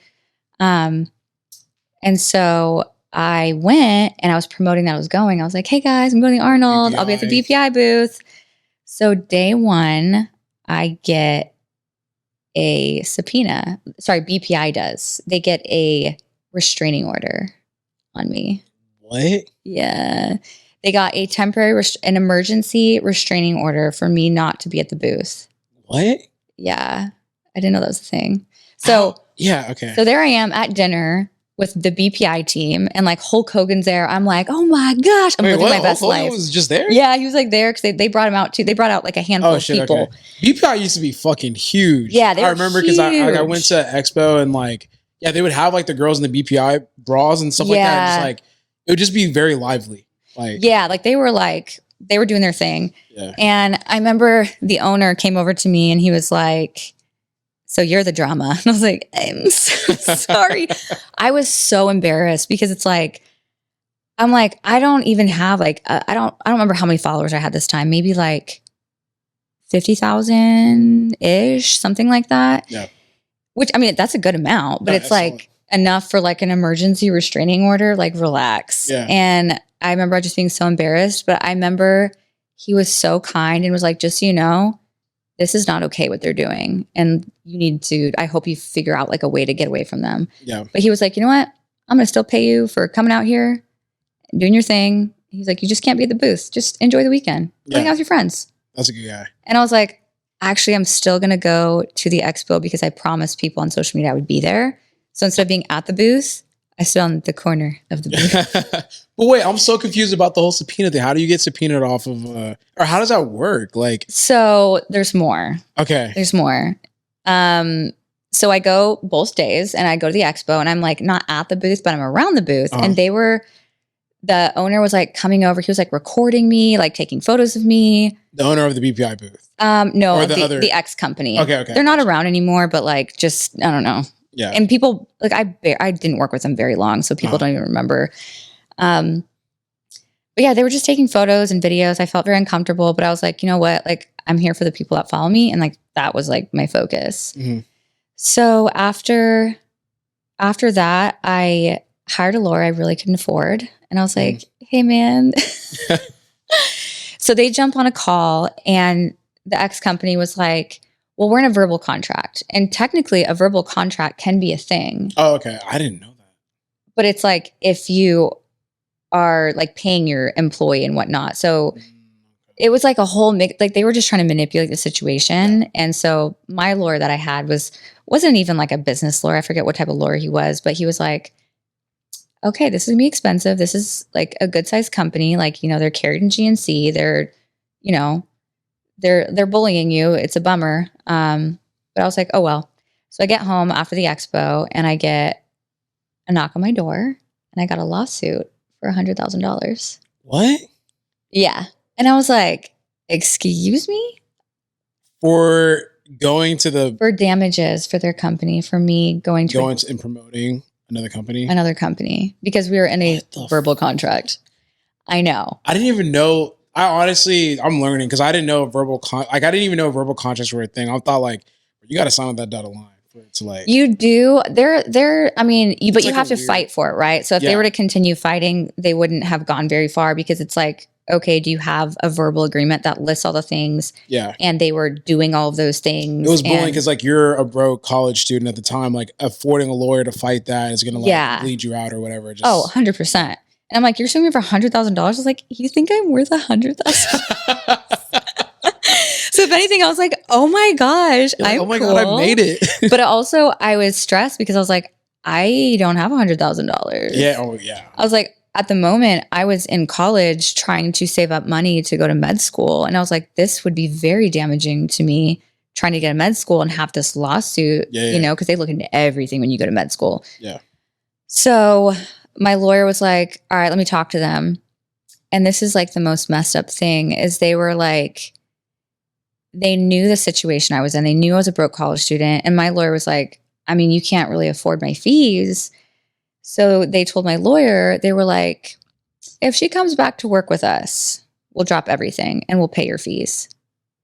And I was like, what? I was so just disgusted. I've never felt like a piece of meat Yeah. until that moment. Sick. And to me, I was like, that is so wrong on so many levels. Yeah. And my lawyer was like,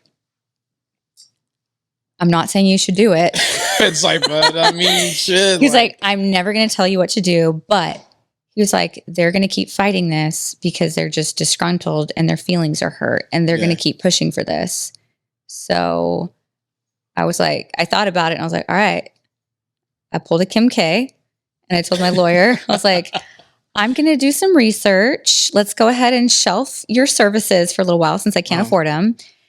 And I researched verbal agreements and I researched what they were doing and how I could get out of it. And I interviewed some of their previous employees, their current employees, previous athletes, and I built my own case. Oh shit. And I sent it to them.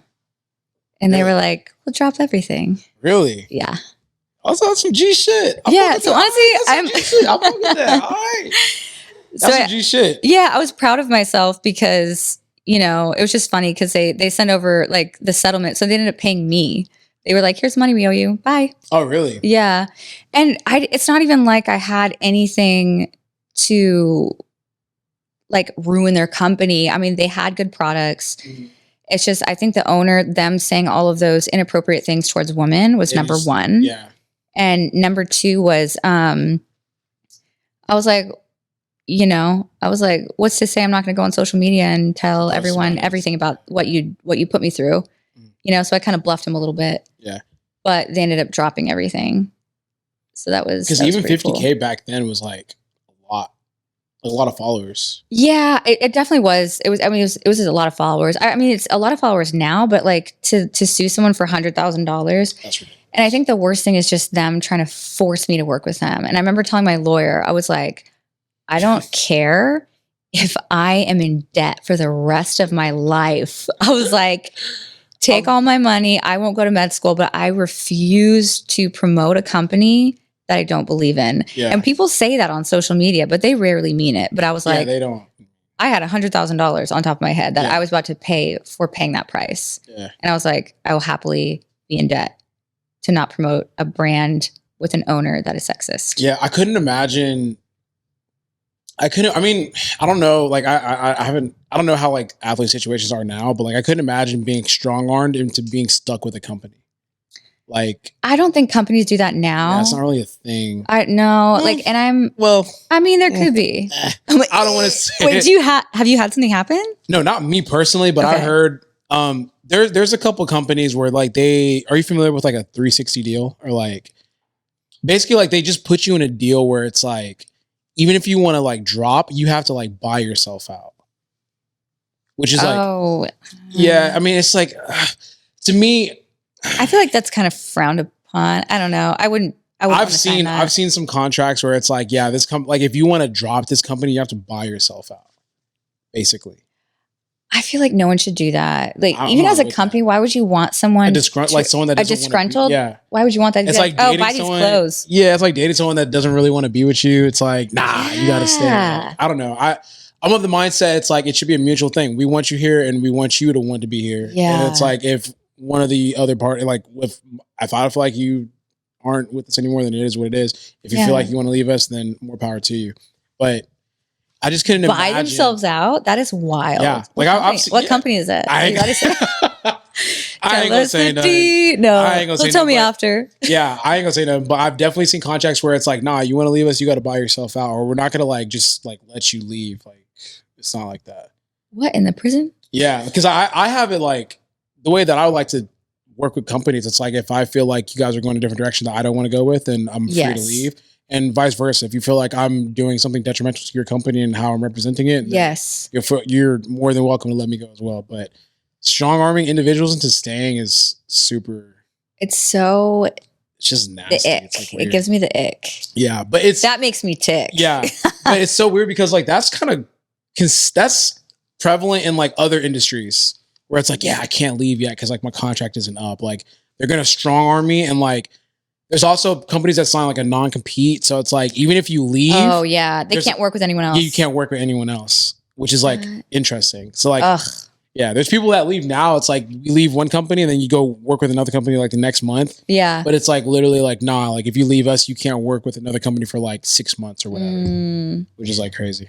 I've seen that before in contracts, and because of what I went through, I'm actually very protective of my girls. So a lot of my girls with Buffbunny Collection, you know, they'll be like, oh, I'm gonna get a supplement sponsor. And sometimes I actually like hook them up with different sponsors because I'm like, okay, you are exceptional, and I want to make sure that you are with a company that is aligned. So I'll kind of describe a few of the different supplement companies out there, and I make sure that they're going to sign with one that is true to their values and that they love the products, things like that. But also, like a lot of times, sorry if it's any of my girls that work with supplement companies, but I'll be like, feel free to send me the contract. Like, obviously, I'm not going to charge them. I'm not a lawyer, but a lot of times they're like, I can't afford a lawyer. Like, let me look at your contract, and I want to make sure that you're getting paid fairly. The terms are fair. There's no non-compete. I'm always telling my girls, do not sign anything with a non-compete. That's not fair. Why would you not work with another company afterwards? I just feel like that's like a little silly. Yeah, it's stupid. And to make sure that the contract doesn't roll over into the next year without talking to them, because basically like companies will kind of put a little like baby fine print in there a lot of times to win themselves over. Rightfully so. I mean, at the end of the day, it is a business, but my girls, I'm very protective on like what they sign, because I never want them to be in a situation that I was in where they're stuck with someone. I mean, I got out, but like if they want to leave a company or sometimes the values don't align anymore. You know, people grow and evolve as a person. Maybe brands grow, maybe they don't grow. So I'm definitely very protective. I'm always like, can I see it? Yeah. It's interesting to see the scope of like where the industry is now compared to like where it used to be. Because now, I mean, I would think that would be a little bit more free flowing, but there's certain things that I've been saying, I'm like, this is pretty interesting. I've just never seen it like for the time period that I've been in. Yeah, a lot of times like I had one of my girls send me a contract recently, and I was like, this is great. I feel like, you know, you'd be worth about X amount, like if you want like a salary or commission. And I always think of it as a business, but also an influencer. You know, I'm like, okay, what would I pay this person? And I'm like, because sometimes they're like, oh, I want X amount. I'm like, I mean, you can try for that, but I feel like that's a little too much, you know, because at the end of the day, it's numbers in, numbers out. You have to bring value. You have to bring value. And so if they're wanting this much and they're kind of like over here, humble them a little bit. I'm like, you can ask for that, but really like this is probably what is fair to both parties. And then I look for things in the contract like non-competes or exclusivity, like what, depending on what their goal is. Yeah. I'm not a lawyer. Yeah. But as an influencer, there's certain things that like you just look out for. It's like I don't like. I mean, one of my big things is like I don't sign contracts that be telling me how much I need to post. The what? Oh, like how much I need to post. That's another thing. So I'm big on organic posting. Yes, like, I know my audience. I know like when to post. I know when not to post. Like if I bombard them like a lot on a weekly basis, like they're just gonna get burnt out. Like that's gonna make them. consumer behavior is interesting. It's going to make them not want to buy the product. And it makes me look Yes. like just like a big billboard versus Yeah. like a human being that's promoting a product that I like. Yeah. Yeah. So you just And have that to be makes a careful with good that. brand. Yeah. You know, it's like if you're telling someone to post like 5 days a week, like, Do they really like your shit? Like, yeah. that's not going to make them buy it. They're going to be like, I'm so sick of this product. I never want to see it again. Yeah, yeah. But if you have that organic way of doing it, we do the same thing with my brand. Is like, I tell the girls, it's so funny because they'll come to us after working with another brand. They're like, okay, so what are the deliverables? And I'm like, whatever works. And they're like, what? I'm like, yeah, whatever works for you. And then sometimes we'll have a meeting and tell them, they're like, oh, how are my sales? I'm like, they're great, but have you ever thought about like, I don't know, beating up some of the products? Like, we'll tell them Yeah. I'm like, if you don't like that color or that product, you can say that. And they're like, Yeah. I'm like, it's okay to be like, this one's not my vibe. This one's my vibe. And they're Yeah. like, I can say that. And it's like, you have to tell them It's to kind be of awkward real. because Yeah. I think as like an influencer too, which I think you only get that brain whenever you become like an owner or someone that actually creates product. Yeah. It's like, bro, no, say like what you actually feel because Mhm. number one, like as like the owner, it's gonna help me get better at said product. But then also Yes. too, it lets your audience know that you're being fair and also being truthful. Because Yes. if everything is fire, then I mean, are you really telling the truth? Like, yeah. you Red know, flag. yeah, red flag, right? Sus. But going into like, I want to skip forward to the Buffbunny stuff because like you're Yeah. starting to mention it. Did you always want to own like your own clothing brand, or like was that always like the game plan?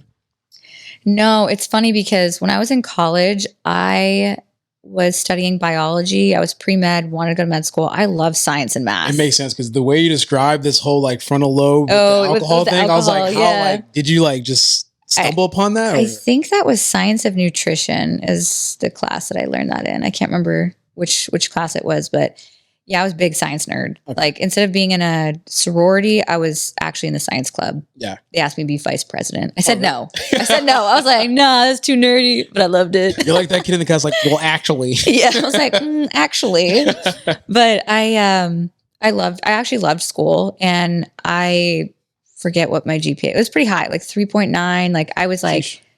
A's in every class. I think the one time I got a C, I almost cried because I deserved an A. The teacher was just mean. Yeah, I was more so leaning into the health field. I really wanted to be a doctor. Like that was my goal, more so because I love the human brain.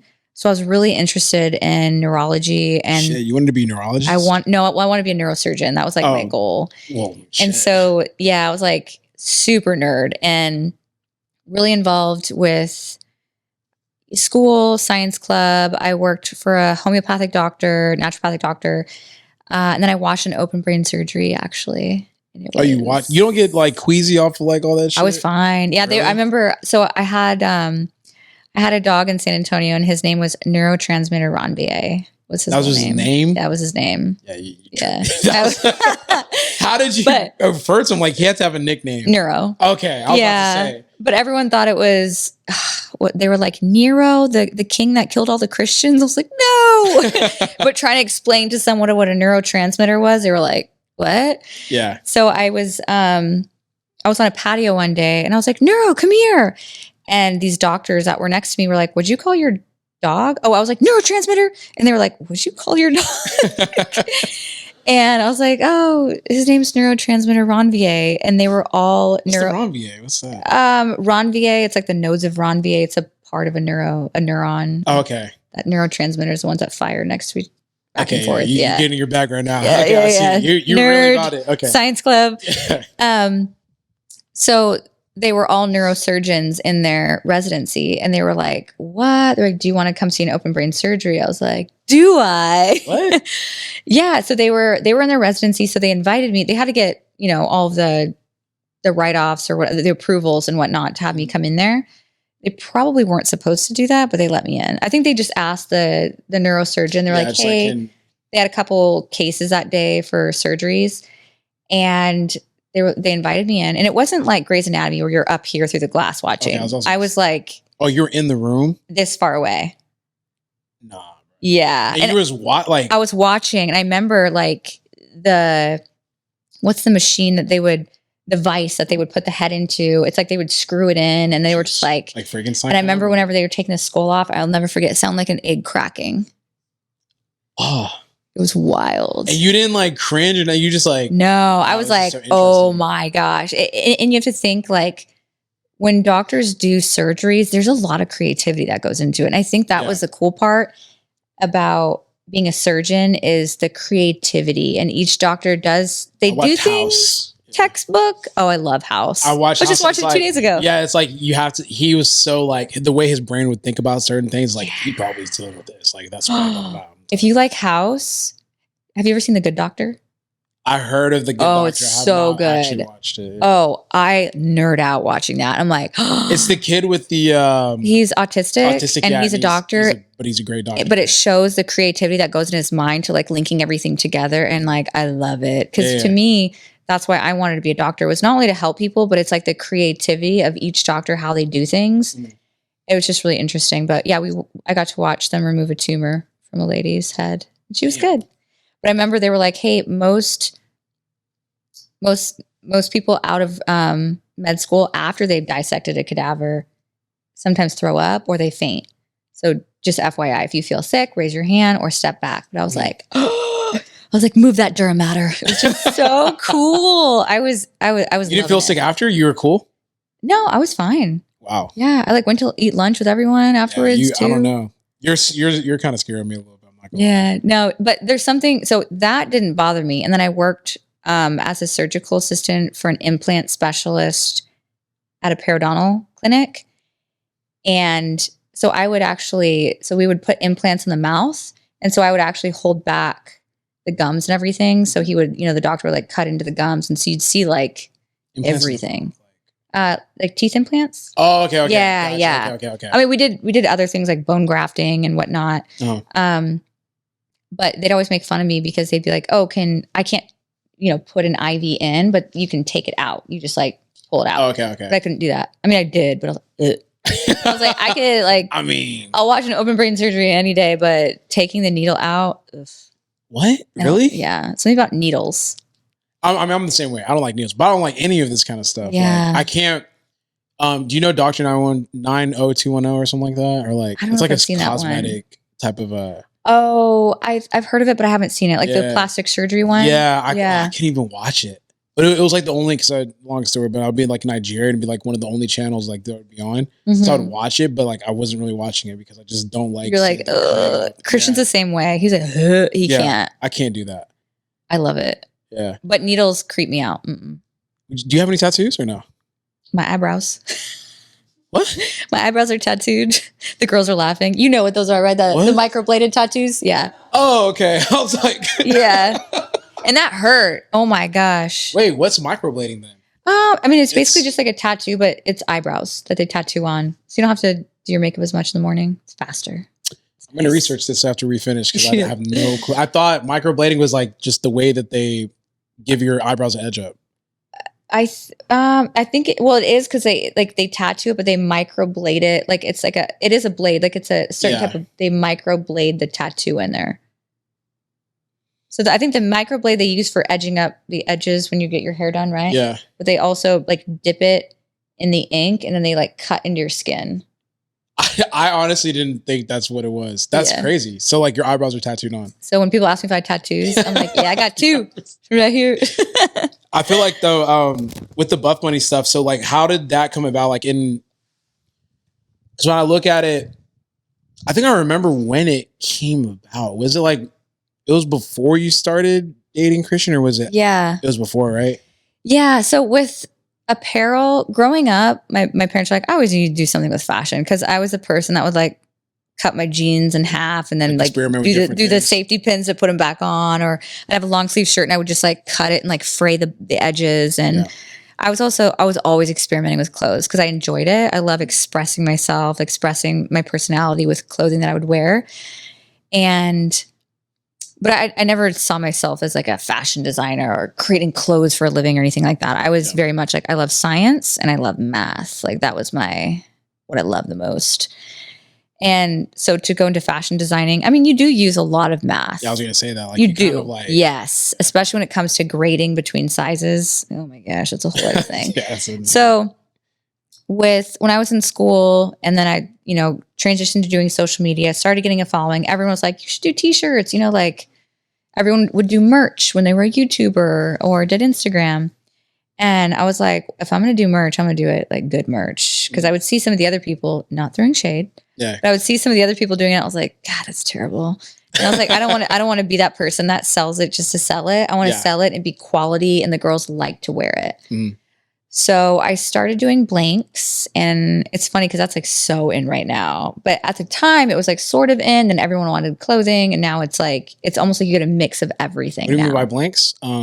Just like print on demand, like screen printing. Gotcha. So I did like 2 things of screen printing clothes, just like Buffbunny t-shirts and whatnot. So it wasn't really Buffbunny Collection. I would say it was more of like merch. Yeah, Buffbunny merch, basically. And I mean, it absolutely smashed it. And I was like, well, people want to wear stuff. Like, let's say Buffbunny. That's pretty cool, you know? Because I think for women, you know, the word Buffbunny for me was like, you can be girly, you can be feminine, you can lift weights in the gym. Like, it's cool. Mm. And I think a lot of women resonated with that. And that's why they were like, I want something that says Buffbunny on it. Because they were like, I'm a Buffbunny. And I was like, hell yeah. Yeah, it's a hard name when you really think about it. Yeah. Like, it's kind of iconic. That's why I'm like, when you think about it, like, I'm not sure. Like, that's original, right? Yeah. How'd you come up with Buffbunny? I think, let me see. I think the first time, it was like around Halloween. It's so silly. But I think I was in the gym, and I was like, they're like, oh, what are you for Halloween? I was like, oh, I'm a Buffbunny, you know, just like kind of joking around. Yeah. But I really liked the name. And way back in the day, people used to do silly names on Instagram. I don't remember if you remember that. Yeah, did you ever have a silly name? My name is Russ Wool on Instagram. Yeah. So like, that was the thing. Like, you're back during the like early social media era, like you'd create like a funny moniker. Yeah. Like, it wasn't like your name. It was like something that was like a play on your name. Fun and fit. Like it was just cute names. Yeah. And then eventually people started using their name. But to me, I always love the name because I feel like it's almost like a, not alter ego, but I really liked the name because I was like, that fits my personality and fits my vibe. And I feel like a lot of other girls, it fits their vibe too. They're like, yeah, like I want to be cute and girly and wear hot pink to the gym and throw some weights around. So that's kind of the vibe that inspired me to do it. And then when creating the brand, I remember I was at like at this point where I was like, do I call it Buffbunny Collection or do I call it something else? Mm. And I ended up going with Buffbunny Collection just because I genuinely love the name. Yeah. And I feel like it just spoke to a lot of women. And so, yeah, I ended up going that way. But when I first started doing the merch and I was doing the print on demand, like people loved the pieces. They were like, these are so cool. They're like, you should do leggings. You should do joggers. And I was like, if I do leggings and joggers, I would see the other girls. Sometimes they would like screen print something on like a legging. And I was like, no, it was like the most unflattering one. I remember seeing one girl do it and I was like, I don't want to be that girl. I was like, good for her. I hope she sold them all. Yeah. But I was like, I don't want people wearing something that is like cheesy. Yeah. You just want to be quality. Yeah. I want it to look quality. I don't want it to fall apart after a wash or two. Yeah. So So I started looking into manufacturing and really learning and deep diving into that. I did not have a background in fashion designing, but as a woman that went to the gym, I was like, I know what I like and what I don't like. I know what fabrics I like. I know what fabrics I don't like. So it was a learning process for me, but I really enjoyed it because I've always been a creative person and I feel like there was just so much creativity in it. And I remember being like, ooh, I think one of the very first launches, I tried to do pink leggings, but they were too sheer. So I wasn't able to do it. But I remember I was like, I can do the exact color pink I want. I don't have to settle for like, this is too mauve or this is too hot pink. And that is what got me really excited about apparel in general. Yeah. So how like because Buffbunny is at like 900K on Instagram. That like, yeah, that's wild. I don't think people really understand like how difficult it is to, number one, be an influencer first, but then also start a brand that basically takes on a life of its own. Yeah. Because like you have 1 million on IG by yourself, like over 1 million. And then for Buffbunny Collection to be like 900K, like I think I only speak from like the influencer perspective because that shit's hard. It's like, because it's trying to, like when you're an influencer, you build your own company, you're trying to build something that people like almost detach from you. Because it has to be great by itself. Because I think you have that initial push of like people buy the product because it's you. Yeah. But to have those returning customers, it has to be good quality stuff. Like, what did you do to separate Buffbunny Collection from Buffbunny the influencer? I think there's a few things. So when I started the brand, I started with sizes extra small through XL because MOQ, it's all I could afford when I put the money into it. Yeah. But as soon as I could meet those MOQs, I added extra, extra small, double XL, triple XL, and we're eventually going to add 4XL. So for me, I was like, I'm going to make pieces that I love to wear that really resonate with me. But I really enjoyed making pieces for other women. So my family is very diverse in the sense of different backgrounds. Like I have family that are Indigenous, Black, Athabascan. Oh, you got some Black? Yeah. Oh, really? Yeah. I have a couple. Yeah. Oh shit. Okay. My cousin actually recently came to shoot with us a couple years. I think it was like 2 years ago for one of the launches. Okay. But definitely Navajo. So like I have a really big family and we're like spread out all over the place. So we probably have more backgrounds, but also like different shapes and sizes. Okay. So I have sisters that are like extra, extra small, and I have sisters that are like double XL, and cousins and all the things. So for me, it was important because I was like, when I create the pieces, I want things to be for my family and also like my friends, but also family. It's kind of like, I want them to feel seen and heard in the pieces in the sense of like, I want to create sports bras for women that are larger chested, but also sports bras for the girls that are like smaller chested and pieces that are flattering on all different body shapes and sizes. In the beginning, it was harder, because you're still learning a lot back then. And as time went by, separating myself from the brand is hard. I still shoot for the brand from time to time, but I've definitely pulled back quite a bit. Yeah. Where I love being able to, if I go to the airport, sometimes I see a girl wearing leggings. I'm like, I love to test it too. I'm like, I love your leggings. Where'd you get them? And they're like, oh, I'm buffbunny.com. And I'm like, cool. Cause like they don't recognize me with the brand as much. Sometimes they do. And I still love that too. I'm like, oh, that's so cool. But I think the first couple of years, I definitely pushed it a lot with myself as like, the front of the brand. And over time, it's kind of like, I love showcasing different women in the brand. Like, I love it. Like, even still now, I'm always trying to find like different models. I'm like, ooh, it'd be really cool to bring in a model like this, or we haven't shot someone like this and we should bring in this other model, like real woman, not like typical models, but different type of woman. More relatable. Like more relatable or like a model that you haven't seen before. Like honestly, who's like the best at it is Rihanna. Oh yeah, Rihanna. Yeah. Have you seen her Savage Fenty shows?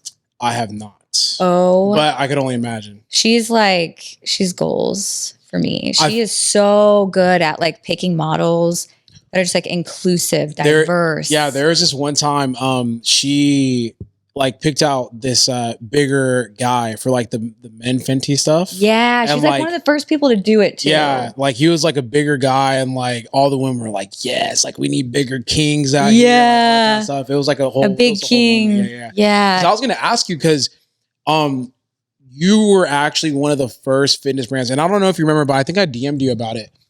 You're like one of the first fitness brands to actually like have like Black people in your marketing. I don't think you really realize that because I mean, Gymshark maybe was doing a little bit there on their website and stuff like that. But I feel like out of like the fitness brands, like in America, you were like the first one to like highlight and actually put like a Black woman like as like the campaign one of lead. Like the main. Yeah. Oh yeah. And I DM'd you, I was like, hey, campaign. Like this is really dope and thank you. I think like this is really dope and thank you for using like a Black woman. That's really cool because not a lot of people will be doing that. Like if you look at the landscape now, I'm thinking about it like the popular brands that I see now. I mean, now they've gotten a better job, but like it's not as commonplace.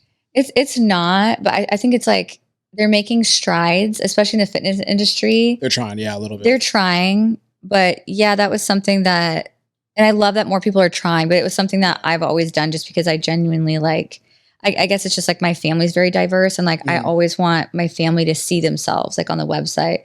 So that's something that we've done for like 6 years. Yeah, you've been doing this. Yeah, I was like for a minute, maybe 7 years. Because I remember like I remember specifically. I can't remember the girl, but it was a black girl. Like it was like this whole like campaign, and like she was like the lead of it. I can't remember. Oh, I know what you're talking about. That was one of our main campaigns too. It was our boss campaign. Okay, yeah, Yeah. So it was kind of like that CEO vibe. So we had one of our girls come in.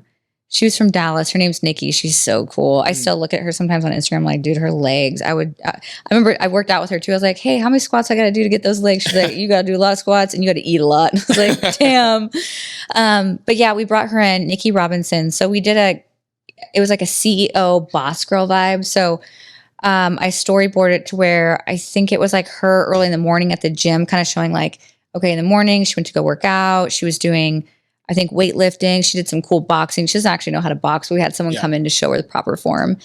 And then it was her going to, we were so dramatic. I think we were like, CEO vibes, get a helicopter. She took the helicopter to the city. I remember I was like, damn, they doing it big. They in a whole ass helicopter for the campaign. Yeah, I remember that. But honestly, I don't think the helicopter, because it was raining and we didn't want to put her in danger. Yeah. It was like sprinkling. So we just got shots of her getting into the helicopter, but not lifting off. Or I think they were able to lift off a little bit, but they couldn't go like high or whatever it was. But yeah, that was like a 14-hour day that we filmed straight because she only had one day. And I was like, oh, you all filmed that all in one day? Yeah. And I wanted to use her specifically because because I loved like how strong she was. I don't know if you remember that, but she is like jacked. She has muscle. Yeah. Obviously she's beautiful. And she also has a background in operations. So I want to say she managed multiple clinics. Oh shit. So she is a boss in real life. And then I did love that she was Black too. So it's kind of like I wanted to encompass like this like businesswoman and have this for like that CEO vibes. I thought it was like so important to kind of showcase that. And she loved it. Oh, she had the best time. Well, I mean, I would imagine. Yeah. Because I feel like in the fitness community, I mean, it's still it's better now, obviously, but back then it wasn't like a thing. Like it wasn't like, okay, we're gonna make this person the highlight and they're gonna be Black and like we're gonna put them front street. Like there's obviously some like Black males that were kind of doing it, but like for women, it wasn't really represented as much. It really wasn't. Honestly, it still isn't as much as it should. Yeah, it's really not. I feel like a lot of these, bummer. Because like for me, like with my company, like I'm like in the board, I'm like we need Black people, like for sure. Like we're gonna shoot like a different models, but we need like 2 to 3 at least, like every single time we shoot. Yeah, so it's like a point of emphasis, just because it's like, I mean, someone has to start the, or at least keep it going, especially. So. Exactly, they got to start it or like keep it going. Yeah, but I would say if there's tips that I could give, is obviously modeling agencies are great, but honestly, I follow some really good Instagram pages where obviously like we're always looking for like all different types of models. For us, I would say the hardest for us to find is Indigenous women because culture reasons. A lot of times, like whether they live in the villages or it's not in their culture to be so showy and modelly, if that makes sense. And then curvy models. It's really, now it's a little bit easier, but plus size models. Because like I would call the agencies and I'm like, okay, I can kind of find a little bit of everything else in Houston, but also Houston's very diverse, which is nice. Like I feel like the nickname for Houston is Diverse City. I love that. Yeah. But I would say the 2 hard ones to find in Houston still is Indigenous models and then plus size. Like I'll call places and I'm like, hey, I need a plus size model. And they'll send me a medium. And I'm like, do you ever just scroll through IG? Oh, yes. So I follow some really good pages. So if you're looking for like Black models specifically, I have like 2 really good pages. Yeah, I'm gonna need some because it's actually hard to find Black models. Dark Skin Woman is like my favorite one. Yeah, because I feel they tag all the girls. Yeah, because we have a couple of regular people that we use. But like obviously you just want to keep shooting different looks and all that kind of stuff. But it's actually pretty hard because some of the agencies around here that I'm familiar with, like they just don't really have like straight up like dark skinned Black people like on their it's more so like more lighter complected. Light skin. And it's like right. I would want like a darker look for certain things just to like show and represent everyone. Yeah, but it's pretty tough. So I end up just scrolling through IG and like sometimes it's hard because like some people, like I've realized a difference over the course of like doing branding is like there's a difference between like a model and someone that just like looks good. Yes. Which is difficult. And that's hard. Gosh, that is pretty hard. Because what I do sometimes is models are great because like they just show up and they're like They know exactly. know what they're doing. And I remember the first time I shot a model for real, I was like, I was so amazed. I was like, oh my God, you're killing it. You're killing Like, it. I'm gonna hire you every as soon as the time. camera came out, I was like, boom, look here, boom, look here, boom, look here. All right, what's next? I was They like, just know what to do, and it's Exactly. faster, which is Yeah. great. And like the shots, like they just look so confident and like Exactly, yeah. poised. It's hard if you like just approach someone, you're like, you want a model, and then they look very unconfident, unsure of themselves. Yeah. It's hard, so it takes some training. I will say I do go up to girls sometimes, and it's probably kind of creepy, but I'll go up like at Alpha Land or like a gym if I see a girl that's really cute. Sometimes if I'm at the club, I'm out at a bar. I have gone up to girls. I'm like, you cute? You want to model sometime? But it works. Like, I've gotten really great models that way. And sometimes if you bring in a posing coach, you know who's fantastic? I don't know if you've ever Nico. Yeah, that's the homie. Shout out to Nico. Nico, I told him, I was like, you're a visionary. He's a visionary. Oh, he's good. He recently helped us doing a creative direction for a campaign. Yeah. And he was phenomenal. Yeah. He knows Just very creative in general. Like very creative and very like not corny. Yeah. I don't know how to describe it. Just very elevated. Just fly. Yeah. And like fly. he was so fun on set, and he helped the girls so much. Like girls that have never shot before or they don't shoot very often. Like I just saw them transform in front of me, and it was like the coolest thing to see. It's just like giving different looks. Like yes. I'd be making jokes when we're at shoots because like I know like I'm not like I don't know. I'm like no, like give like more like this and like make your face kind of contort like that because like it elicits more emotion when you look at the shot itself versus just like don't just look there like it makes like all the difference. Yes. So if there's a girl, if you approach it, this is what I would do is like approach your girl at Alphaland or like at your gym or just like if you're out I can't do that, guys. Oh, I forget. Okay, girl, have your girlfriend do it. Yeah, I can't do that. I can't, man. Yeah, I forgot. That's you know, weird. I don't really do that. I have who do I have do it? Duhan. I have Duhan do it. Like Duhan's my main videographer. Yeah. I'm like, hey, send. If you have a business card, it's not creepy. Yeah. That says I'll like creative director, production manager, influencer manager, then they're kind of like, okay. Yeah. But if you're like, hey. I think every single time they ever reach out to a girl, I have Duhan do it. I don't think I've personally reached out myself. Just because I just don't want that. Because Duhan, on Instagram, you can find them sometimes, but sometimes you find someone real fire in person, and I'm like, you need a model for me. Yeah. Hi. I don't think I've ever. But it's like you have to approach it so carefully because you don't want them to think they're hitting on you're hitting on them, or you don't want to make them uncomfortable. Like she was staring at my body. Yeah. So yeah, it's hard. But then I would have your girlfriend do it or whoever, and then you can have Nico help pose them. And honestly, it's really cool because one of the main girls that we use for our website is Brooklyn. And I remember like when we first started shooting her, she was mainly a personal trainer. I think she did a few photo shoots. We've been using her for like 4 years now, I think. And she's actually one of our grounds trainers because I started a new company. And I was like, I need you to be one of the grounds trainers. And she was like, like, because she's been with Buffbunny Collection for so long. Yeah. But when she first started shooting, I mean, she did good. She wasn't like, wow. But I was like, oh, she's great. I loved her look. I loved that she was a personal trainer. She had muscle on her. Yeah. I loved her look. And she's definitely like darker skin, black. She's beautiful. Oh my gosh. And I loved her energy. She's just so cool. Yeah. And, you know, the first couple of shoots, like she did good, but like as she continued to do it, she is killing it now. Like she's done like runway. Not like we didn't like she did her own photo shoots to build that up, but like she was doing our e-com stuff, but she really enjoyed modeling.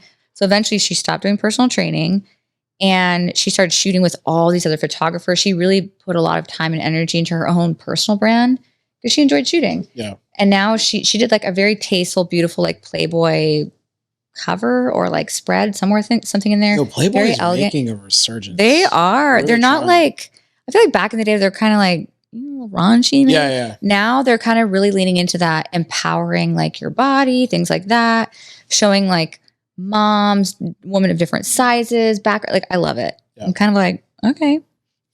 But I love seeing women that aren't very confident in themselves. Like they haven't really modeled a lot and then them completely blossoming. Yeah. And I saw Nico do that a few times, and it was just really cool to witness. That's dope. But even talking about like people that you work with, I'm very curious to know what type of boss you are.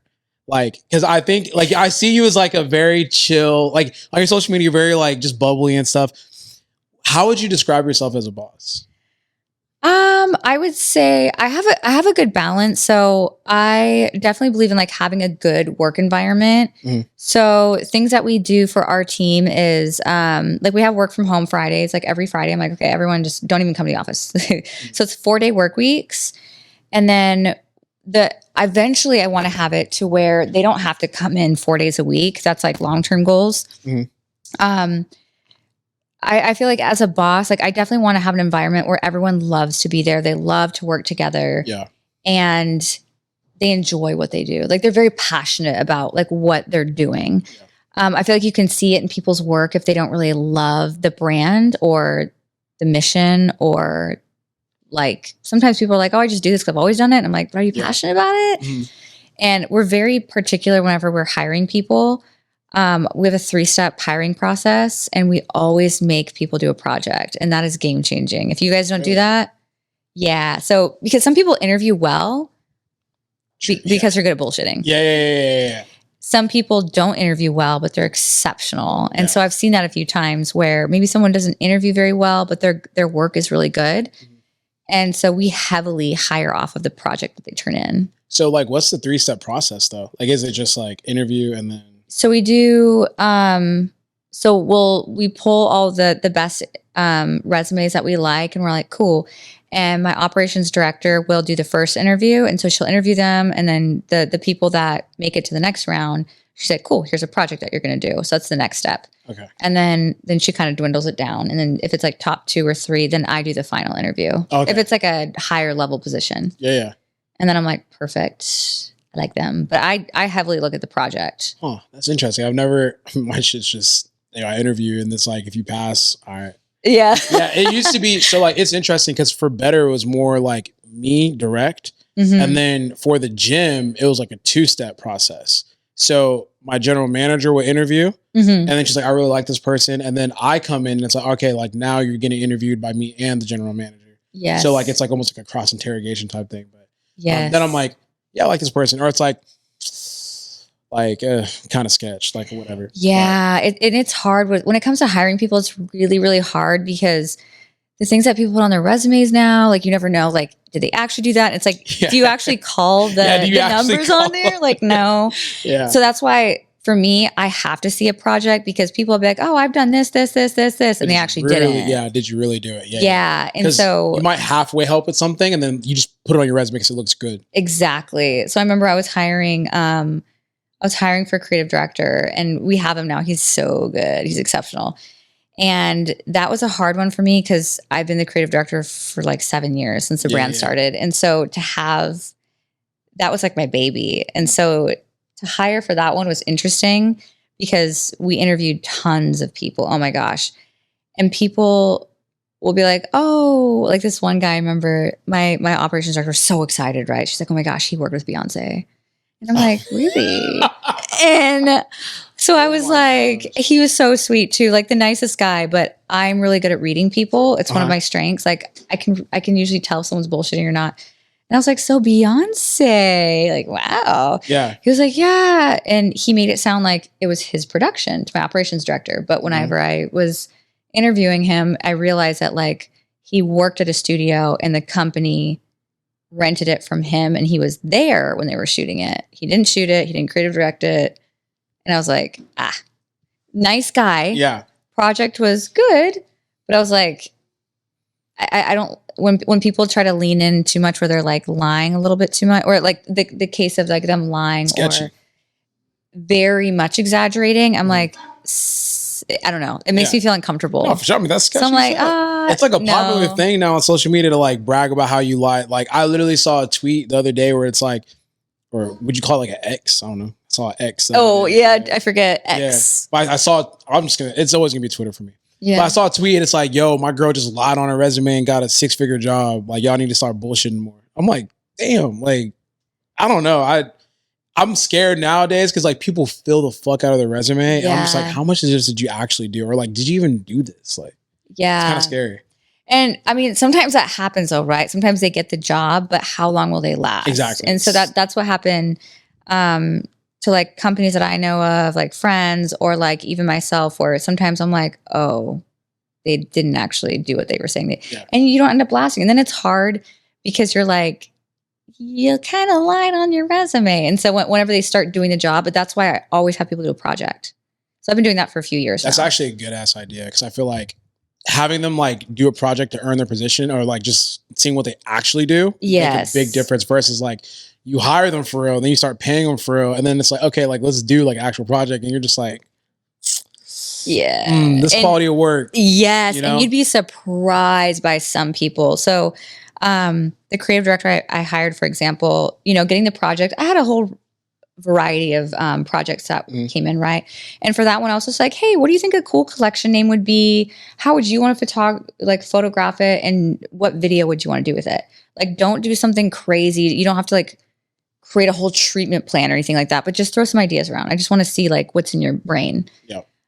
So some people just kind of throw something together that was so not the brand and just so it'd be really hard to train them. And that's when I look at the project, I'm like, they're going to be really hard to train. That's going to take a lot of my time. And then I would see some where I'm like, okay, those are pretty good. Yeah. And then my creative director now he turned in his project and I was like, this screams our brand. Yeah. Very good idea. And he didn't just throw it together. He built me a treatment plan. Oh shit. And I was like, hired. Yeah.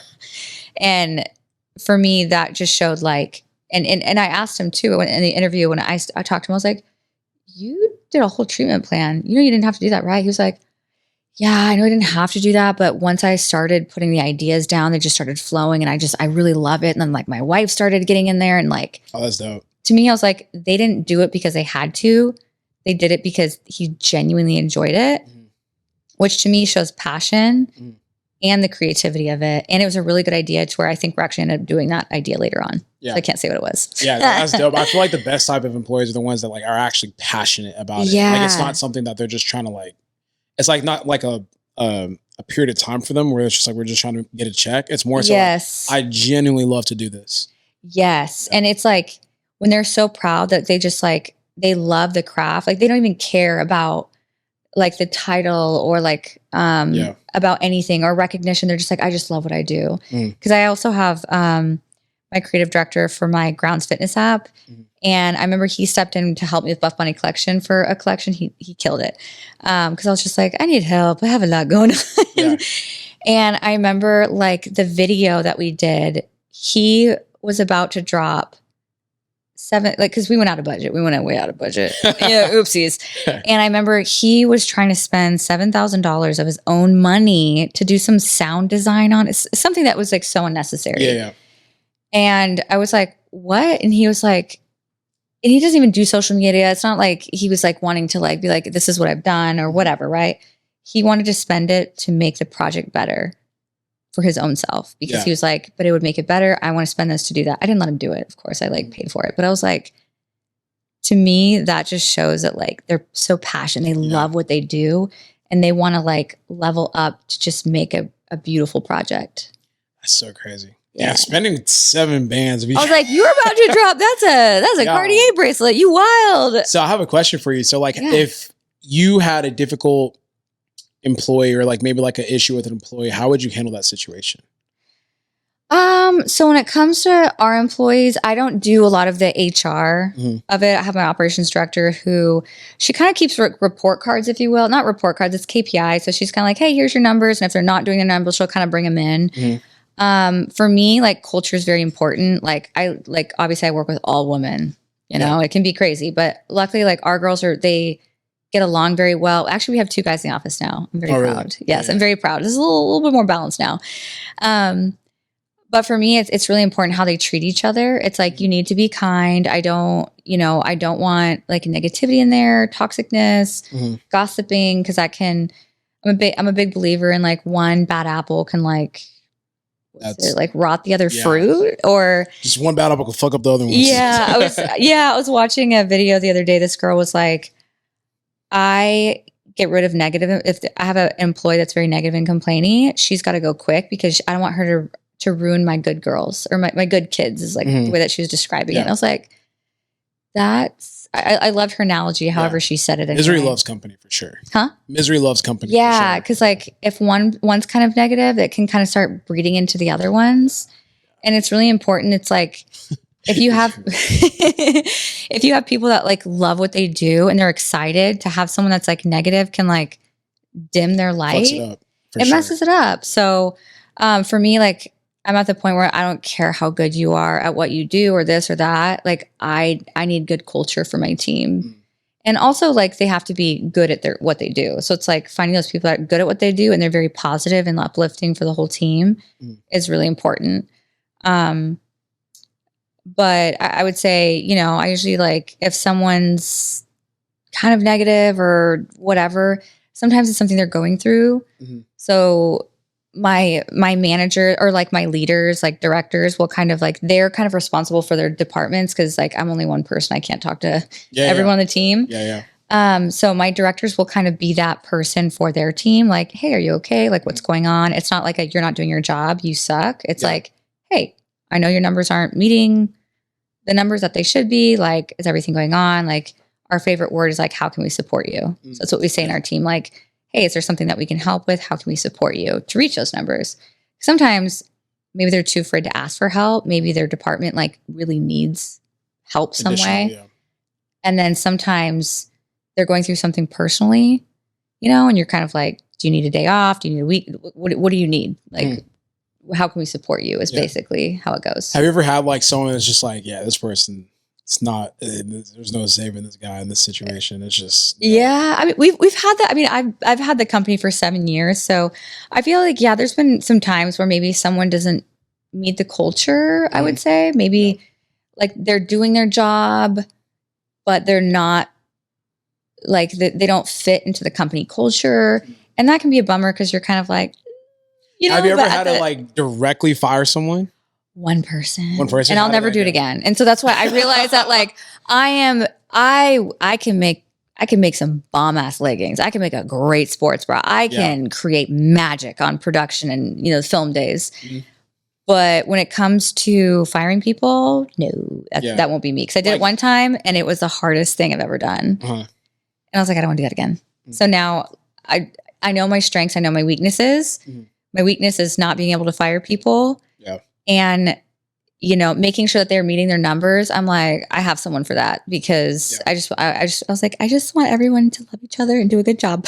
No, at the end of the day. So it's like more so like you're the creative element of the brand. And then you have the people do like the unfortunate parts of the job. Cause I'm the same way. I'm like, look, man, I'm here for good vibes. I'm here to create. Yes. So when it comes to like, and there's nothing wrong with that. You can do that. Yeah. But when it comes to like actually like disciplining people or like hearing people aren't meeting like certain work requirements or whatever, or just like having to actually go in there and be like, yeah, bro, we're moving on. Like, I remember the first time I had to do it. You had to fire someone? Oh yeah. 100%. I cried. How many? Oh, I almost cried. Yeah, she cried. And then I was like, I wanted to give her another chance. But I was like, you don't even know how to put a printer together, you know? And like, I can't. Like the guy didn't even cry. I felt so bad because I'm like, bro, like this man was like, I took this person on and it's like, you almost feel responsible. Like for that person's like life and like happiness.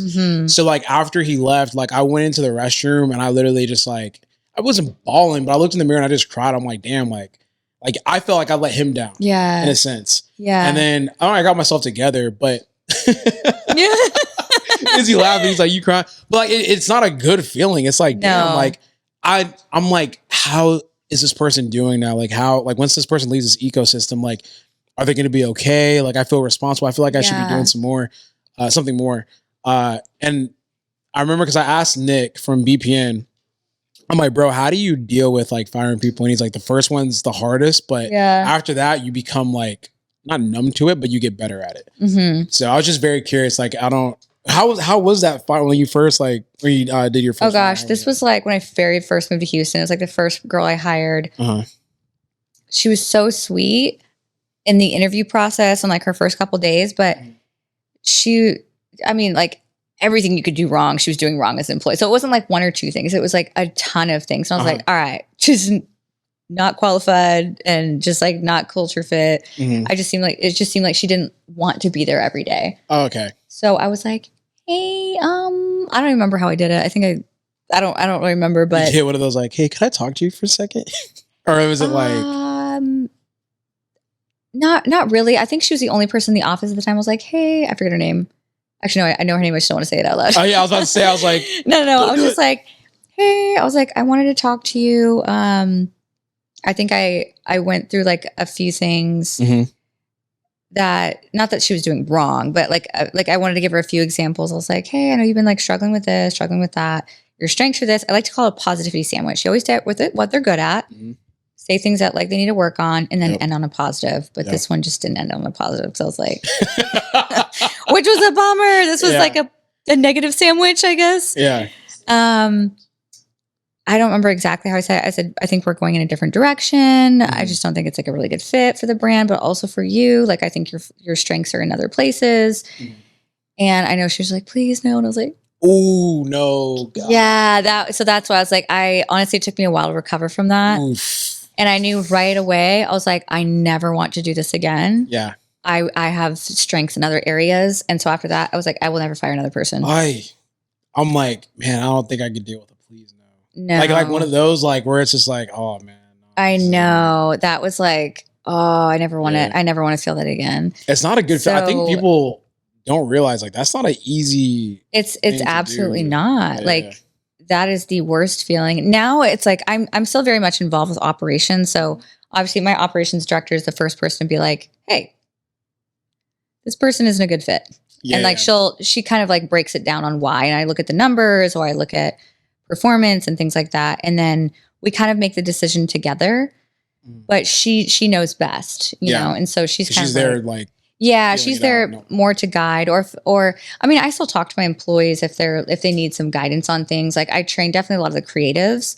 I'm like, hey, this is what I like, this is what I don't like. Or if they do something that maybe wasn't the best call, Mm. I explain why. So I'm not like, don't do that again. yeah. I'm like, hey, I wasn't a fan of this caption, or I don't really like this lighting because of X, Y, the Z. caption. So it could be like something so small Yeah, or yeah. something really big. Yeah, yeah. But I always lead with why, because otherwise they're not going to learn. Yeah. So you can't just be like, you did a bad job, Mm.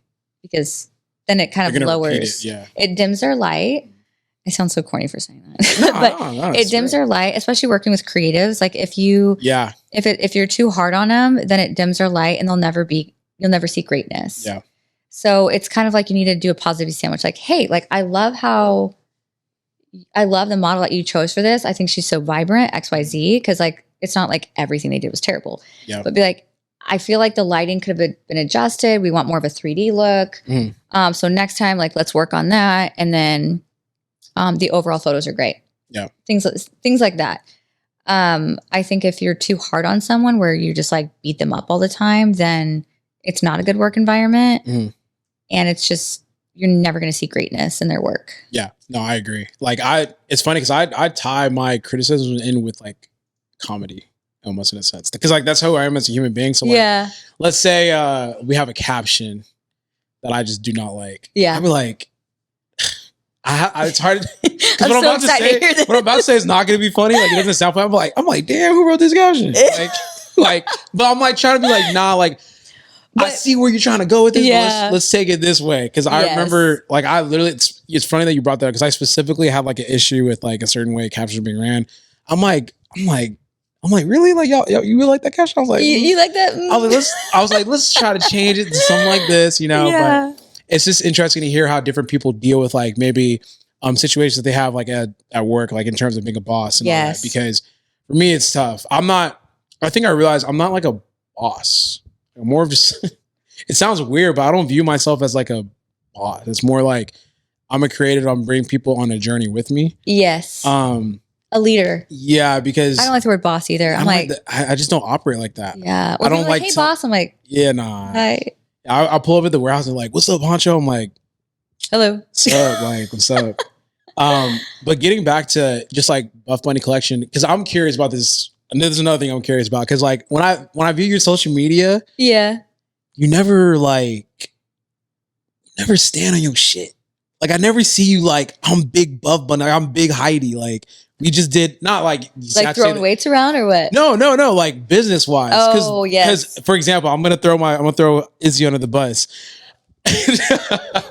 I was like, yo, like look up Buffbunny Collection. And looked up like Buffbunny Collection. He's like, damn, that 900K. And I'm like, yeah, you didn't know that? He's like, I didn't know they were that big. And I'm like, well, she doesn't really say anything about it. Like she just kind of like goes on. Yeah, just do my thing. Yeah, just do your thing. But I'm like, do you ever have a moment where you just like, let's say you just have a drop, right? Do you ever have a moment where you're like, nah, I just did that shit. Like I'm really hurt for real. Like do you ever just like, I don't know how to explain it. Do you just like stand on top of your shit and just be like, nah, like I'm really doing this? Or like I'm queen of the mountain. Yeah, like seriously, like do you ever, because like, bro, that's like a big accomplishment. So I'm like, do you ever sit back and like really reflect on what you're doing? I think recently I did. I think with Buffbunny Collection, I think when I started it, I was just doing it for fun, trying to get girls some t-shirts, you know? Yeah.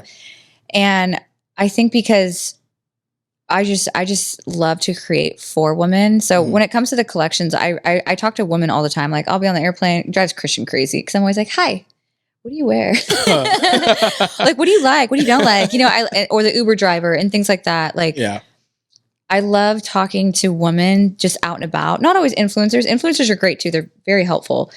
But just speaking to women and wondering like, what would make your life better? Like, what do you like in a legging? What do you like in a bra? What do you like in a t-shirt? What would change your game in a bag? It's like, I love creating things for women.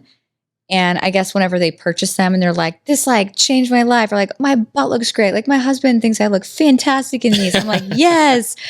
But I guess when it comes to, you know, creating the brand, and I mean, it is crazy, like how big it is. Like it is wild, but I guess I never soak in it. I don't know the proper word. I think I love what I do every day. And for that, I just focus on that. Like when I wake up each day, I'm like, man, it's so cool. I get to go create. Yeah. And I just love to create. And sometimes it drives my operations director crazy. She's so funny. She's like, do you really need to rent that helicopter? Do you really need to bring that ballerina to the glacier? I'm like, yes.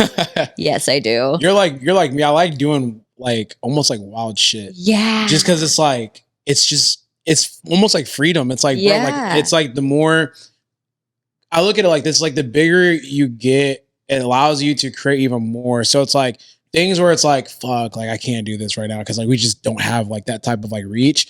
Yeah. Now we have like a bigger reach. I'm like, nah, we could do that shit now. Like, yeah, we can do that now. Like, we could literally like, I'm super extra. So like, same. Yeah. So if I could do something, I want to do it. Yeah, exactly. So I'm just curious. I'm like, because there's been a couple. I'm way smaller than you, right? But like, there's been a couple drops. You did the Better Her, right? Recently? She's Better, yeah. Yeah, She's Better. I love that. Yeah, we'll see how I saw you post about it the other day, and I was like, it brought me back to that nostalgia of whenever I was going through my hardships. You probably don't realize it. You're like, oh yeah, like she's better for the brand. But it brought me back to like when I was working on myself, and I was like, I would have loved, I mean, I'd love to wear it now, but I was like, I feel like that would have helped me a lot back then. Yeah. Because it just sounds cool. And it's very empowering sounding. Yeah. It's at first I was like, because we were trying to figure out like a name for the collection, whatever. I was like, I mean, we're just better now. So I'm like, why not She's Better? And that could mean like a lot of different things to a lot of different people. And is that just for one collection? No, it's going to be. Or is that for forever for the girls section? So it's going to be like, it's basically the genesis of the girls collection, but we're calling it She's Better. Yeah. Okay. Cause I was like, that's too cool to just name it for one collection. No, we need to do it for all the women's. It's like, we'll see if it'll just be a collection, and then we'll also see, like. But if it runs off, then obviously we'll keep it going. But I just wonder because like there's been drops where I'm like, I'm like, oh shit, like, oh shit, we kind of out here a little bit, you know. So I'm just curious because I never really see you. I don't know. I just never see you like I guess brag or just like I don't almost flex a little bit, you know, just like every once in a while flex a little bit. How? Like how do you flex? I think I'll buy myself a nice purse. I don't know. Yeah. I think when it comes to, I guess growing up, you know, I grew up very like modest. And, I guess very modest, very, you know, sheltered. We don't talk about money a lot. We don't brag about I've never told my parents how much money I make. Yeah. They just don't ask. They're just like, you're doing well. I'm proud of you. I'm like, thank you. I don't know. There's nothing wrong with it. If anything, like I've had a few like business mentors like, you should talk about it more, especially as a woman. Like, be like, hey, it's okay for a woman to be like, I want to make money. I want to be a millionaire. I want to be a multimillionaire. I want my company to be $1 billion company. Yeah. It's okay to do that. And I'm like, no, I know. I'm just kind of like, I just want to change a lot of lives. Yeah. You get more fulfillment knowing that like you're actually making an impact with like someone's personal life versus like the numbers that reflect that.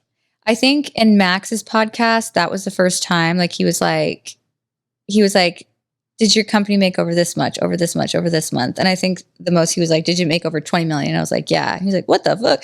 But like after that, I don't know. I still get shy sometimes. Yeah. And it's something that I'm working on. But I also haven't done a lot of like business podcasts. So I don't know. Yeah, no, I mean, that was, but I think I love hearing people talk about like business and stuff business like and how well their brand's doing or like what they're working on. Like, I think that's why some of the business mentors in my life or people, you know, they're like, you should talk about that more because like other people do and you enjoy it. Why wouldn't you? And I'm like, yeah, you're right. Yeah. You probably have a lot of insight that you could offer too. Cause I mean, yeah, cause I feel like it almost goes like unnoticed in a sense. Like, yeah, you know, like Drake has this, has this bar. Wait, he has a bar? I didn't even know he had a bar. No. I'm saying like this bar. Oh, I was like liquor? Okay. Do they have Crown Royal there? Do they carry the vanilla? Like this line in the song, like he goes, like my dick got hard because a wire just hit. Like basically like just showing like how big like shit he's doing. So I'm like wondering like, do you ever, well, I mean, you already answered it, but it was like, from the outside perspective, I never really see you talk about like the successes other than honestly like the Buffbunny reaching over 900K. Yeah. But other than that, like I don't really see you talk too much about like the success that you have other than like you really love the way a campaign went. Yeah. And you really appreciate the support people showing on it. Yeah. Yeah. I think I really enjoy the creativity. And obviously I want the company to be $1 billion company. That's the thing. My operations director, she's so funny. She's like, we're going to be $1 billion company one day. I'm like, yeah. I was like, I want to change 1 billion lives. Yeah. You know, it's so like different for her. And it's not like a money thing for her, but she's like, she's operations. She's like, operations. So she's like, the bigger we are, the bigger reach we have, you know, the more lives will change because we can hire more people and we can, you know, change people's lives with the clothing and this and that. But for me, I'm like, oh, the more people wearing the brand is really cool, you know? Yeah. I feel like what's interesting too is like, Buffbunny has reached a level to where like, I mean, once you hit like the 1M mark, it's kind of like, who can you not reach though? Like at that point. Yeah, it is pretty wild. Because who would be something or like someone or something that you would love to like use for Buffbunny Collection or represent with Buffbunny Collection? I mean, probably Rihanna. That's like big goals. Rihanna? Oh my gosh. I would freak out. She's iconic. Yeah. Other than her, I don't know any other woman that I'd really, I mean, there's a lot. I mean, there's a lot of empowering, inspiring women, but she's definitely at the top. Riri. That'd be legendary. Yeah. That'd be actually pretty wild. Riri. I don't even know what you would call it. I mean, she has her own. She has Fenty athletic wear. Oh, she does? Didn't she recently come out with she does. Yeah. But is it a collaboration or is it specifically I think it's Fenty? for her. I mean, it's not very cute. Sorry, Riri. But like, yeah, it's really it's very out there. It's very like fashion, not really functional. Yeah. It's more so like more experimental on the side of like, we're trying to combine like fashion with fitness, but it's not really like. It's not something you'd probably wear to the gym, but like, I appreciate her for trying. Like, I just love her. Yeah. Big fan. Shout out to Riri. I mean, I would say like. Can you imagine if she watched this? I'd be like, I love you. Actually, I have a question. I'd love to know this from you. This is my favorite question to like get to know people. If you could go to lunch with one guy, one girl, could be anyone. They could be alive or, you know, someone from like hundreds or thousands of years ago. Mm-hmm. It can't be anyone that you've ever met. Okay. Who would you go with? One guy, one girl, and why? Guy for sure, Kobe. Kobe, like, there's a lot of different things with Kobe. I mean, like, I have him tatted like on my leg, but for me, it's more so just about like his mentality and his obsessive nature with things that he's genuinely interested in. And I just want to know like what his process is. Like, how does he go about like, okay, let's say that you want to, I think like his, before he passed, he had like an Emmy-winning poem or something like that, or like a book or something of that nature. Mind you, this is like a Hall of Fame basketball player, one of the greatest of all time, and it's like he really fully immersed himself in like writing and understanding like how to like just like articulate himself in a certain type of fashion. So his obsessive behavior and just like how he's able to achieve greatness in a lot of different fields like really intrigues me. And he's just super intellectual. Like when I go back and listen to his interviews, I'm like, damn, like the way that his mind works is completely different. He did write some pretty deep captions at one point. I did read those. I was like, wow. Yeah. And if you listen to his interviews, like just forget athletics. Like he just gives a lot of keys and like a lot of gems. It's like, love like, gems. It's rare to find an athlete that thinks on the level that he does intellectually. Women. Careful. No, because I know, right? Christian's like, Blake Lively. I'm like, why? Why Blake? No, that's a fight. No. It was Margot Robbie. He's like, Margot Robbie. That was his. I was like, why Margot? What's inspiring about her, huh? No, that's a fight. I would say probably either.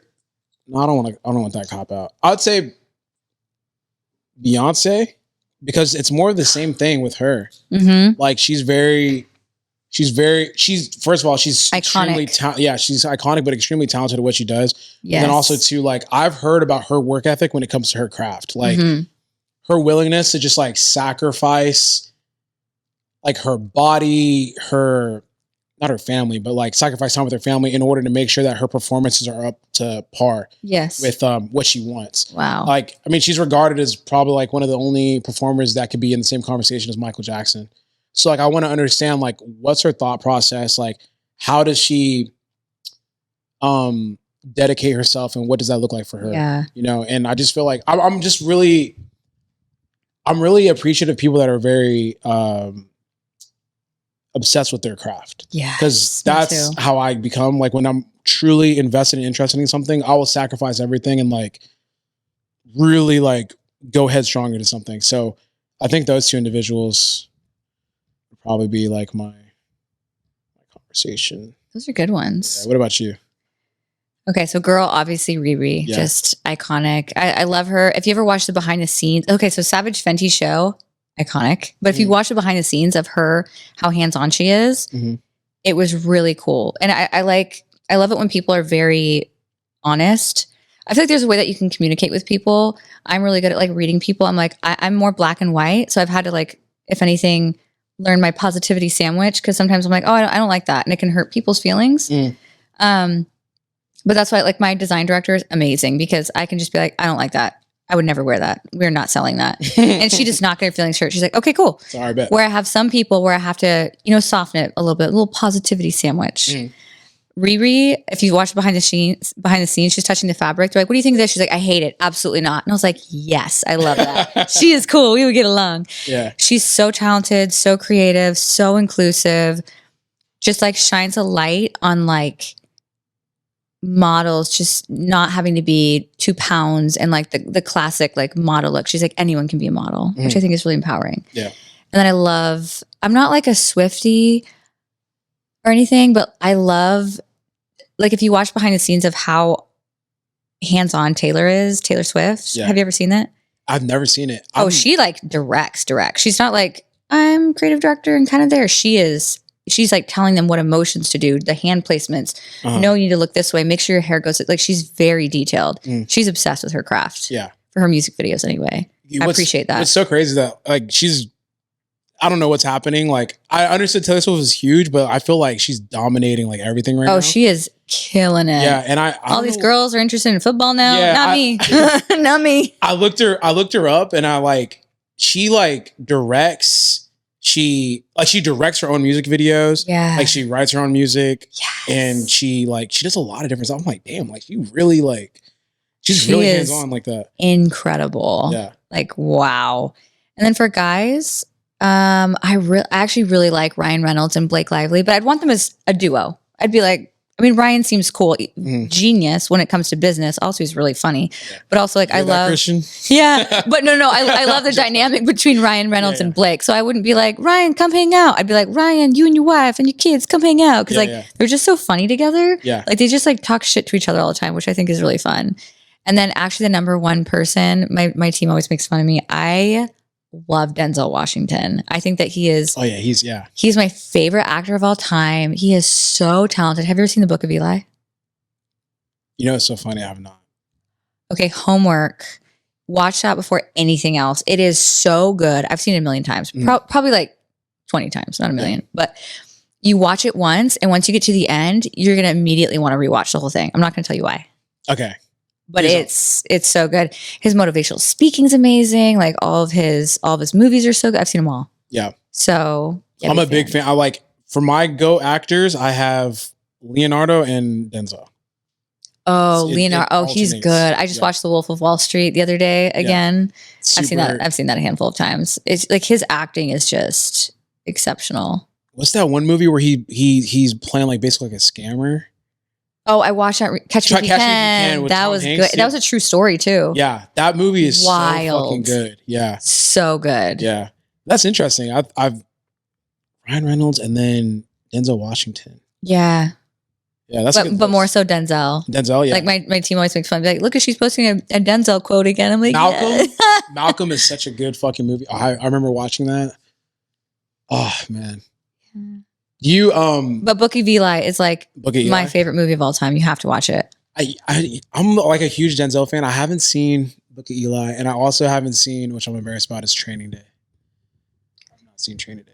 Wait, Training Day. Which one is that again? It's like, I think he plays like a drug. Have you seen Training Day? Is he?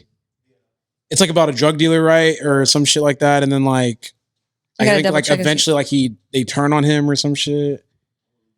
Yeah, I'm gonna watch it though. I need to watch it. I'm gonna make sure I've seen that one. I think I've seen them all. But Book of Eli is just like, it's so good. Yeah. I had another question for you, but like as I'm talking to you, I'm starting to realize I think you're just genuinely like this. Like what? Everyone laughs. No, so I had a question because like, so I'll tell you something about myself, right? Okay. When I first started doing social media, I have like this guard up. Yeah. Like I'm not sure if everyone does, but I have like this natural guard up where I try not to give too much of myself. Yeah. Or that I more so feel like I have to be a certain type of way to be consumed or consumable for people, right? Yeah. But over the years, I just stopped giving a fuck. Like I'm like, people are going to pick apart you regardless of like whether you're trying to please them or not. Yeah. And when I look at your social media stuff, I'm like, you're always like put together, like you're always like in a good mood. Like I've never seen you like, I don't think I've really seen you say like I'm having like a bad day or anything like that. Or like, it's more so like baked into like, today isn't like the greatest day type thing. Yeah. So very much do you have like a natural guard up with social media, or do you feel like you put out your true authentic self on social media? I feel like I definitely put my true authentic self on social media. I think when it comes to bad days or going through things, I think growing up, I was, people have different parenting things, different ways of parenting. And, growing up, my parents were kind of more so like, if you're crying or you're upset, it's kind of like, deal with it, move on, And so I think that it's not unhealthy. It's not healthy. It's just different ways. So I think as I got older, if I'm going through something, I just deal with it on my own, but I don't know. I think it's like, I'm genuinely happy all the time. Maybe in the sense of I find joy and I'm amused by like the littlest things. Maybe it's just coming from a small town. But whenever I'm going through something, I'm a problem solver. So I like to deal with it and tackle it on my own, maybe with like, Christian or like a close friend. And then I like to move on. I don't like to like dwell on things. I'm definitely like the complete opposite of petty. I'm like a move on type of person. I'm kind of like, okay, like this was this problem. We struggled with it, but like, let's move on and move on to the next thing. What's your sign? Pisces. I don't really know info on Pisces. I think they're supposed to be very emotional, which like, I'm like happy emotion. So maybe I am, like but not like giddy. Yeah. It's so weird. As I've gotten older, I believe more and more into, I was telling my girlfriend earlier, I was like, yo, like I believe like the chart stuff now. Do you really? I do, yeah. Wait, I do. what? Well, what do they say about Pisces? What sign are you? I'm a Sagittarius. I don't really know. So it's like a fire sign. So Pisces.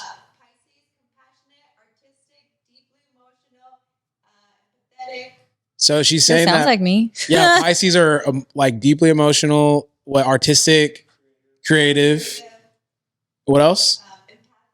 Empathic. Yeah. You're good at reading people and you can feel those things out. Okay. I feel people's energy. Like if too. someone's like sad, like I kind of know they're sad. Yeah. So I'll kind of like be like, but it's helpful when I communicate with people, especially teams, you know, because I can kind of tell if someone's having a hard time or like. Do you feel like you could hear people's thoughts?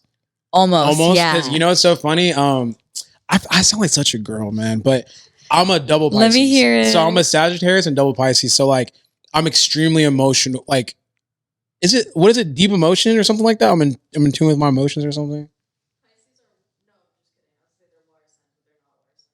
Yeah, they are. They are water signs. Yeah. So all water signs are pretty emotional. Okay, yeah. I'm pretty emotional, I guess. I only cry when I'm sad, but I don't cry when I'm happy. I think Christian wanted me to cry when he proposed, but I was more like stunned. I was like, because he cried, I think like a handful of times, but I was so in shock. Really? Yeah. You cried? Yeah. This is like when he cries. He's just like, but it makes me happy because I was just Christian, like, do you know Christian's sign? Pisces. We're both Pisces. Oh, you're both Pisces. Christian's a Pisces. Yeah. Oh, she goes, The oh, girls no. are like, oh my God. Is that bad? Is it bad if we're both Pisces? No, I think that's good. It's rare though. Oh. Yeah. It's rare, yeah. They, like, They're like, it's rare. I don't know. I feel like, so like, I feel like I can hear people's thoughts. Like I do literally, too. I'm so in tune with their body language, things that maybe we have going on or whatever. I can literally hear and read their thoughts. Like when just looking at me, I know this person's thinking, and it's like annoying. I do too. No, I know it's a double-edged thing Yeah. because you're kind of like, but maybe they're authentic and genuine. But you're like, I'm getting some sus red flags. Yeah, because I just feel like I'm like, it almost like a precognition. I'm like, I know exactly what this person's thinking. Let me try to maneuver in a way that makes them feel better or something like that. So I'm Yes. like always trying to like, it's like I feel like I'm one step ahead almost in certain Yeah.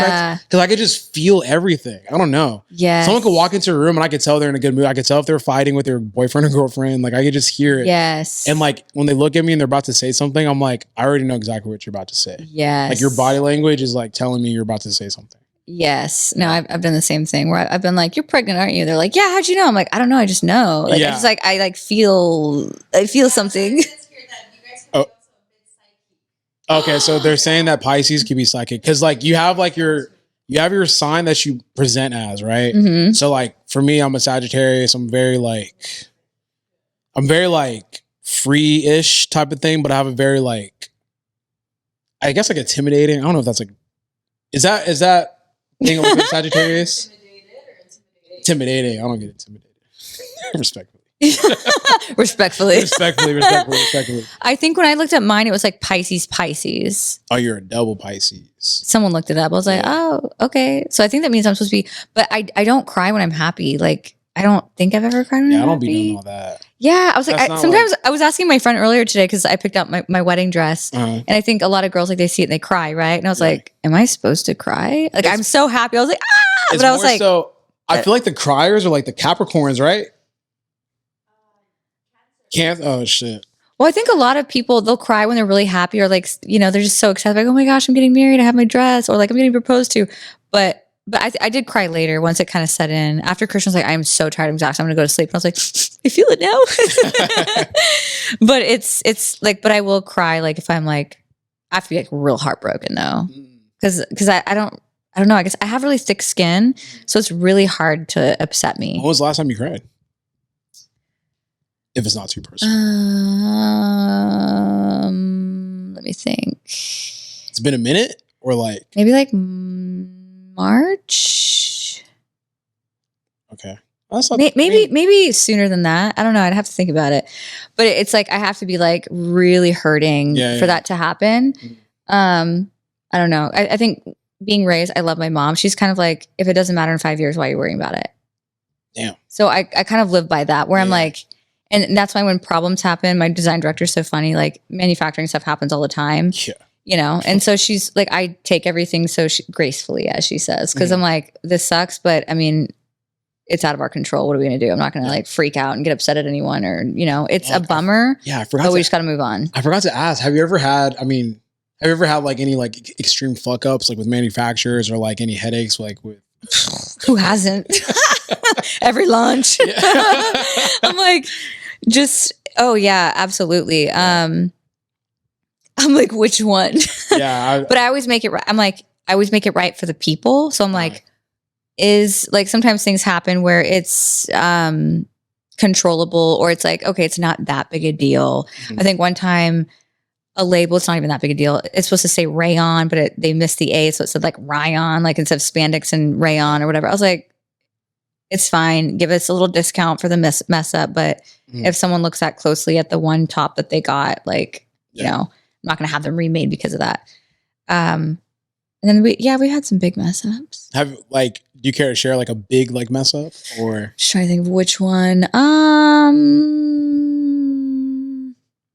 I mean, we ordered like, I forget how many. It could have been like 80,000, 50,000 black leggings in a certain color, and then they all came in like incorrect, basically. Like a different color? Yeah, like they were supposed to have we put certain washes on our leggings, so they're very soft. Whenever you put them on, you're like, oh my gosh, it feels amazing. And they didn't put the wash on it. And I was like, this isn't right. Yeah. Like, this is not our Newbury fabric. And so they had to redo all of them. But whenever those things happen, I mean, we sold some, and that's when we caught on, because our customers were like, there's something off about this. I was like, yeah, you're right. Yeah. It's like, I don't know how to describe it. It just wasn't it. It wasn't the trademarked fabric that we have. I think I would have fell to my knees and vomited. You what? I think I would have fell to my knees and just like vomited. Like, well, so I fought it, of course. I was like, how can we make this work? But what I do is like, I'll take the leggings and however many pieces it was, and I work with like women's shelters, women's centers, Dress for Success. So it's like the pieces won't go to waste. I was like, can you guys replace these because you made them wrong? And they do have to do that. I mean, it's a fight. Sometimes it's a few months of going back and forth, but you're kind of like, you got to be like aggressive. This is a trademark fabric, and that's, you do have to be aggressive. Yeah. And that was one thing that I definitely learned early on, because I think one of the very first screen printed shirts I did was, they made like, it was like a $10,000 order that they messed up. I think it was like the second or third order. And I brought my office manager in there, and she's like, hey, so I picked up the shirts and they're wrong. I was like, why'd you pay for them then? Why would you pick them up? And she was like, well, I don't know. I felt bad. I was like, you don't feel bad in business. Yeah, so then I went back there and I was like, call a meeting. And this was 7 years ago. And I was still kind of finding my voice in business. And I was like, the sample shirt that I bought, I had you guys make 12 of them. I paid extra money to make sure they were perfect. All of them should be this way. Yeah. Do you see the difference? Because they did more of like a puff print, and I wanted a raised print with like certain edges to the printing. It was more of like a boxy versus bubbly. And I remember I specifically had them make samples of it. They messed it up and they didn't want to fix it. And I was like, all right, well, I'm not paying for it. Yeah. And so it's like, you have to learn to use your voice in business. Otherwise people would take advantage. It's awkward too when you first learn how to use it, because it's like, hey, you fucked up here, and like, either I need my money back, or like. I know, but I held my ground, which I was really proud, because she was like office manager assistant. She was like sitting there. She's like, and I was like, I'm not paying for it if you guys don't replace it. Yeah. So what do you guys want to do? Yeah. And I just like held my ground, and they didn't want to do it. And eventually they were like, we'll make it right. And I was like, I don't feel comfortable selling this to my customers. It doesn't look good. Yeah. It looks terrible. So afterwards my assistant was like, that was so awkward. I was like, yeah, it was. But you kind of have to get used to those awkward moments in business. Yeah. I think like, man, I think people don't realize, like, whenever you do something yourself, there's so many like mistakes that you're going to make like along the way until like you perfect your craft and learn like, okay, like, for example, like we had something similar like that happen, but it was just like, we had a color that was supposed to be one type of way. And it was like there was like 3 different sets, and like literally 2 of the sets were almost the same color. And I was like, like, what the fuck? Like, wait, so it was 3 different items, and so it was like hoodies. It was like matching hoodies and shorts. It was like different fabrics, right? Yeah. And like 3 different sets, and 2 of the sets were like almost identical colors. Like you had to squint to see the difference. Yeah. Yeah. And it was like, I mean, I don't know what type of manufacturers you deal with overseas, but it's almost like you have to like turn a switch and talk aggressively because Oh, like yeah. if there's like a language barrier, and it's Yes. like it's almost like you have to be a little bit more aggressive than you would with someone like in the US. Yes. Versus it's like no, this is wrong. I need my money back, or like X, Y, and Z. Like Yes. it's like a lot pick A or B. Which one do you want? exactly. Yeah. I don't know. It's always interesting to hear like what other people deal with like when it comes to business because I think from the Yes. outside everything looks just always looks smooth. Oh yeah. I mean, and the thing is like, you're going to have mess ups no matter what. Like Nike, Adidas, like all those big billion-dollar companies, it's like they have those things too. I remember one thing, the manufacturer wasn't expecting this, but I remember one time they made our fabric and they made us our pieces for a launch. And I put them on and I was like, this isn't right. Like I know my fabrics. I'm a fabric snob. And I was like, okay, it's fitting really loose, which means the fabric is a lighter weight than it should be. So right away I was like, this is not our Newbury fabric. And they were like, no, yeah, it is. It is. This is like 5 years ago. I was like, no, it's not. And I was like, it feels lighter. It's like thinner. It's not the same weight. And so then they sent me a little video of them cutting the swatch and showing me. I was like, and they're like, see, it's 220 GSM. That's our fabric. And I was like, where'd you get that machine? They were like, and so they sent me the info. So I bought a machine. It wasn't that much. It was like $400 or $500. But it saved me a lot of money. I cut the fabric of the legging I was wearing and I was like, this is 20 GSM off. This is not the fabric that I ordered. And they were like, you're right. And I was like, remake it. It's always so tough because like you're working with people that are overseas and it's like you have to almost fact check them yourself because they can just send you some shit and be like, I mean, it is what it is. Maybe you're just like seeing or hearing things or whatever. And it's like, bruh. Yeah. Now we have quality control companies that will go and like do all the testing for us, which is nice. But every once in a while, something will slip through. But I'm usually the first one to catch it because I try on all the pieces and I'm like, nah, that's not it. Yeah. Yeah. So like, I mean, I think that's like all the questions. There was like some like current event takes that I wanted to get. Izzy, how deep are we in? Jesus. Really? Wait, what? I feel like it's been kind of chill. Like I feel like we've been kind of chill. Yeah. You know, it's so funny. I've been skipping some of the questions a little bit because I was like, I'm like, shit, like I don't want to. But I mean, I did have some like, there was like some things that were happening last week or 2 weeks ago that I thought were super interesting. So I don't know if you heard about like the whole, are you on Twitter like that? Like, do you really like, you mean X? Like, yeah, do you like really consume X like that? Or like, do you just like post and go? I don't consume it too much. No, I'm kind of like here and there, in and out. Yeah, because I wanted to ask you this question about, there's like this really popular topic about Jay-Z not wanting to loan $4,800 to a cousin because that cousin didn't understand business. What's your take on loaning money to family members? Do you do it? And like, if you were to do it, how would you go about it? I don't know about the Jay-Z thing, but I like if I had like, there's been times that I have given like family members money, but they didn't ask for it. I knew that they were in a situation or something was going on. So it was more of like I'm going to give you this. Don't pay me back. Don't worry about it. If I had a family member that was like, was it business related? They want to start their own business? Yeah. In this particular situation, I think they wanted to start their own business. Yeah. I mean, it's hard when it comes to family and money. I got really lucky where like my family, I have to force them to like buy Buffbunny Collection and like free. I'm like, guys, I want you wearing it. Use the gift card and get stuff. They're like, no, we feel bad.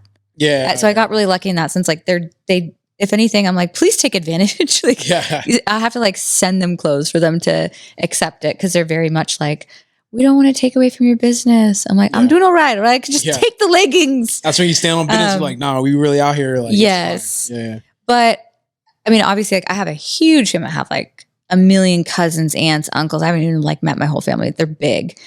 And if I had a cousin or someone that wanted to do it for business, I mean, it really depends on the situation. Like, are they actually going to start a business? Like, are they going to pay you back eventually? Because if you do it for one, it trickles. So you have to keep that in mind. So maybe in Jay-Z's mindset, I don't know the whole situation, so take this with a grain of salt. He was probably like, if I lend this to you, I also need to lend it to other family members that want to start their business, or maybe they don't want to start a business. Because once you do it for one person, it's kind of like you kind of do it for everyone else for it to be fair for family. right? And it's like, is that family member actually gonna create that business and actually work towards it and do something with it? Or is he saying like, hey, it's for business and really he just wants some play money? Yeah. So it's hard. Yeah. I think like we all have, so my take on it is like, when it comes to lending money, I don't like lend money. Like, I don't think I've ever given money out with the expectation of getting it back. Yeah. So it's just like, once I give it, I've already accepted, I'll probably never see this again. And I've done that a couple of times. I'm just like, I mean, hey, take it, you know? Yeah. Like, if like, you need it, take it. Yeah. Don't worry about paying back. Don't hit me with the, I'm going to pay you back. Cause then it's just, it's creating this, what I believe to be a false expectation. I'm like, it's probably never going to come back. So I'm literally just giving this to you. Yes. And then on top of that too, like, I have family members I know damn well I would never give them like money because I know it's like not going to go anywhere. Yeah. Like it's almost like you're assisting them, almost like destroying themselves in a sense. And it's like, if I were to give you this, you need to understand like how this works in a sense versus like me just pacifying something. Like, okay, I give you this money and it disappears and you come back. Like, did you like learn anything? Like, were you able to build with that money? So it's like, I feel like there's family members, you know, like, okay, I'm not sure giving you like this money is like, you know, really beneficial to anyone. Like, you're not even going to use it for anything. Yeah. You might just burn through it and that's kind of it. And then you come back and it's like, now it's like this like weird dependency type of thing. And I don't know. But for the most part, the way I look at money is just like, just give it. Yeah. If you're going to give it and understand, chances are it's probably not going to come back. Yeah. That's kind of my mentality too. I'm like, because I've given it to family members as a gift. I'm like, oh, I'll pay you back. I'm like, I don't want you to. Yeah. Like, I'd rather, like, that's why I love what I do. And I'm really grateful in the sense of like, I'm very blessed and I put a lot of money away. Like, I do indulge here and there, but I'm actually really good at saving money. If anything, my financial advisor was like, stop putting your money in all these accounts. I'm like, but like my future. So he's helping me with like retirement and investments and things like that. So when a family member like needs something, like I love being able to be there to help in any way that I can. Okay. And then my last question, unless like they have any questions back over there. I was curious, like okay. So like, let's say it's going to be hard to imagine this, but let's say like let's say you're giving advice to a friend that's like single, but like shares the same type of success you have. So like they're super successful in their field. How would you advise them to date? Because I guess like in this current climate, like it's for some men, it's hard for them to date a woman that is more successful than them. How would you tell her to like limit her pool to only date men that are more successful than her? Or would you like encourage her to like find someone that I guess just makes her happy in general?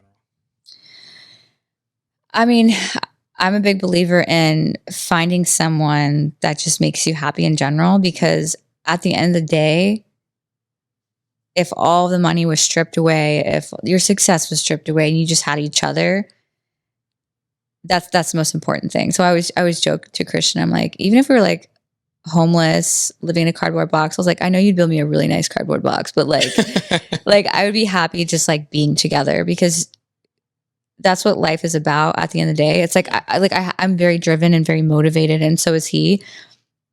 But at the end of the day, it's like who you share your life with is so important. Like, you want to be able to enjoy those moments, enjoy traveling and enjoy being with one another, even if like all you have is each other, you know? And like women that are very successful, I feel like it's hard because guys can get very intimidated. That's a hard one, because obviously me and Christian started dating and I kind of already had like my own thing going on. Yeah. But I remember like when I was single, I was only single for like 6 weeks, but my employees, they were so funny. They're like, oh, you're single? Like, who are you going to date? And I was like, they're like, ooh, anyone in the fitness industry? I was like, absolutely fucking not. Yeah. No. Yeah. And of course, then like a couple weeks later, I'm like, so this is Christian. And they're like, really? But they're like, who are you going to date? And I was just like, I see myself dating someone that is an accountant, someone that has like a normal job, that works, you know, with numbers. I love numbers. And I mean, obviously I wasn't like, you have to be an accountant, but for me, I just wanted just like a normal person that was just kind and good hearted. And I think when you're a woman in business, I mean, it's hard. I feel like dating. I'm like, I got really lucky Yeah, that I 'cause met I was- Christian so Yeah, quick. That's like a really rare situation. Same field and then like comparable like success level. You know what I'm saying? Like, Yeah. so let's say like you find the accountant, right? Yeah. Who pays for dates? I Or how mean, would that work? to be honest, like I was always the breadwinner in relationships. Even like when I was the one I did when I was 20, when I was cheated on, you know, although I was young, I was working 4 jobs. So I usually paid for the dates, or like all my previous Really? relationships. It was like sometimes 50-50, but sometimes it was like 75-25. Yeah. So Christian was actually the only guy that I've ever dated that Would pay was for- successful and would pay for my dinners. I was like, Really? Wait. I So- mean, I'm sure it happened like a handful of times. I'm not saying it never happened Yeah, where yeah, of like course. an ex or a date paid for my dinner. Yeah. But So I like was if always you were to go like on a nice date, not expectations where you would pay, but it's like you'd probably be the one that ends up like kind of like handling the bill in a sense, like yeah, or at least like splitting. splitting. Okay. Yeah. Gotcha, yeah. Like I think splitting is totally fine. Mhm. I don't think there's anything wrong with it. I think, but it all depends on like what you're comfortable with, right? Like Yeah. some girls I know, they're like, no, I want the guy to pay. I want him Mhm. to pay for all my dinners. I want him to be the person paying. And I'm like, hey, like that's your boundary and that's okay. Mhm. For me, I guess, I don't know, maybe I'm super independent. And Yeah. so I also enjoy, I guess, paying sometimes. Like I'm Mhm. like, oh, I want to I want to pay for my friends and my loved ones. And, I don't know. Was it an adjustment period with Christian? Like learning how to like accept like he's just gonna pay for this or like Yeah, I would say at first we kind of fought, not actually fight, but I was always used to grabbing. He's like, "What are you doing?" And I was like, "I just paying the bill." And he was like, Yeah. "I pay the bill." And I was like, "Oh, okay, yeah. I like this." Yeah. So was it nice. hit different whenever it's like Yeah, but like okay. now it's so funny because we're very like 50-50. He loses his wallet all the time anyway. So I'm always like, I'm the responsible one. I'm like, always I have my wallet, I always have my cards. Now it's like we're 50-50. I mean, he pays for like a lot of things, but we don't really like, what's it called? Like Keeping- tally things or anything keeping like tabs and that. all that. It's just kind of like It's kind of like, I got you got yeah. me, cool. You don't have your card, I'll cover you. Or, Mhm. you know, it's just, I don't know. Yeah. I was just curious about that because like But he is the only like, I guess, successful person I've dated in yeah. the sense of like they have money, they have their shit together and Yeah. whatnot. Yeah, no, it's always interesting because I feel like a lot of men's like roles in their head is like provider, right? Like they want to be the provider. Yes. So like when a woman comes in and she takes away that element of the relationship away, because it's like, no, I mean, like I could, you know, I'm providing better for myself than you know you could. Like not like Yeah. disrespectful way, but it's always interesting to hear like how women navigate in that situation because I think a lot of times like women are coming from a position of I want someone to take care of me type, and you kind of eliminate that when you can take care of yourself. So yeah. it would take someone that comes in, like it would take someone like way bigger or like way quote unquote more successful to come in and like, I guess like provide. But Yeah. It definitely was a bit of a shift, but I know I really enjoyed not like the successful part of it, but I loved how driven and motivated he was. Mhm. Like he would be like, hey, I'm going to come over and do you want to have an editing party? That's what he would say. He'd be like, do you want to edit our YouTube videos together? We'll put our headphones on and just like edit and work. And I was like, that's hot. I love yeah, like that. you've never had that's like, cool. it's like, let's Yeah. work and build together type. Yeah, because I feel like in the past, like I was so hardworking. Like I enjoyed what I did. It's like I would have fun with, you know, the guys that I was dating in Mhm. the past, but I really enjoyed working and talking about work. And they would be like, all you do is work. I'm bored. I want to go out with my friends and Yeah. you just want to be at home and work. And I'm like, it's fun. It's fun here. Yeah. But yeah, but also I feel like whenever I did feel like a big shift with my family whenever I brought Christian home. Mm. Thankfully, after years of being single, and then I had like one other ex, and then him. But so my parents met a lot of like the guy. I only have like 3 ex-boyfriends or something, but when they met Christian, they were like, we like him. Mhm. Because I think in the past I was always the breadwinner, the one that would kind of take care of the guys. Mhm. Because the one guy that cheated, and then I dated one guy that kind of like got into drugs, and so Mhm. my family was kind of like, you like to find people that need fixing, because Mhm. I'm a problem solver too. So I'm like, oh, this person needs help. Let me help them. Yeah. With Christian, he was like, I don't need no help. Yeah. I mean, sometimes he does, but yeah, it's just interesting. Yeah. No, that's, yeah. No, I just always wondered that because I mean, like, yeah, whenever you guys got together, it was like, it's like an explosion, I felt like. Yeah. I mean, it was hard because I think we both had just came out of relationships, like long-term relationships. I was like definitely not wanting to date at the time. I was like, that's what all my employees are like, oh my gosh, like the fitness industry, are you going to date anyone? Like you've been going to all these expos. I was like, no. I was like, I'm about to go do another 1 to 3 years of celibacy and like work on myself. And then Christian kind of came along and we were both like, it was like, you know, it was just like magnets. It happens like instantly. Yeah. It's, you can't, you're just like, oh shit. Yeah. No. Yeah. It and I've never had that before where just like it hits you, you know? Yeah. I be around young people all the time and I'm like, you don't like that girl. Yeah. Like you don't like that girl or like, you don't like that dude. Yeah. Like sometimes they're just like that entertaining, right? So sometimes girls and guys, I can tell I'm like, y'all are just like playing bored. Around. Yeah. You're bored. You're playing with her. Yeah. You're playing with him, whatever the case is. But then I love seeing like people whenever they get that magnetic. Yeah. They find that person and they start acting different. You know? Yeah. And you're like, oh, like this person hit different for them. Yeah. Like they have that magnet feeling. Yeah. We're at probably like 3 hours. Cause I was going to ask about the app. I mean, yeah, let's ask about the app. Cause that was like, let's go. That wasn't in the This thing, but I was like, damn, that wasn't even in the thing. But recently you just dropped the app. That was, was it yesterday? Or was it? So the app on Monday, I announced it and we've been doing like a pre-sale and showing a lot of teasers, but the actual app won't be out until Monday. Okay. Monday. Okay. Yeah. Okay. So there's a little bit of time, but yeah, we did like a little, I haven't seen anyone do it, but we kind of wanted to announce it and kind of share all of the information and then have the app be open. I didn't want to. Interesting. Yeah. It's actually pretty smart because it's a hype up. Yeah. So, you know, us with our hype brands, like we know like that hype marketing. It was something new for my I say business partners. I'm the sole owner. I'm the sole investor, but two people that are very involved with the app. They were like, you want to do what? I was like, yeah, I want to hype up the launch, let people know all the information about it, and then make it live. And for me, it was important because I want people to know all the information before they just download it. Yeah. I don't want to just like be like, great, here's all the information, download it. And it's just, I want it to have a breathing period where they really get to know the app because we spent so much time and love into it.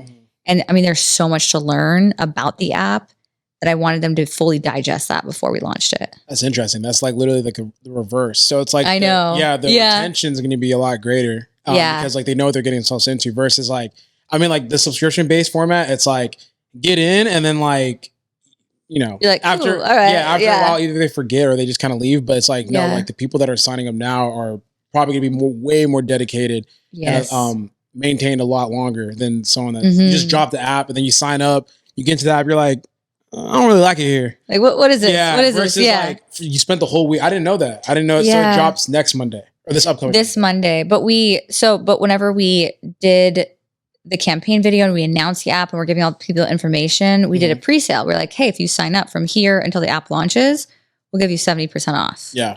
Oh shit. So we did like a pre-sale. Yeah. And so one of my business partners, he was like, I don't know about this, Heidi. I don't know. Cause he has another app, his own with another influencer. And the other business partner has Playbook.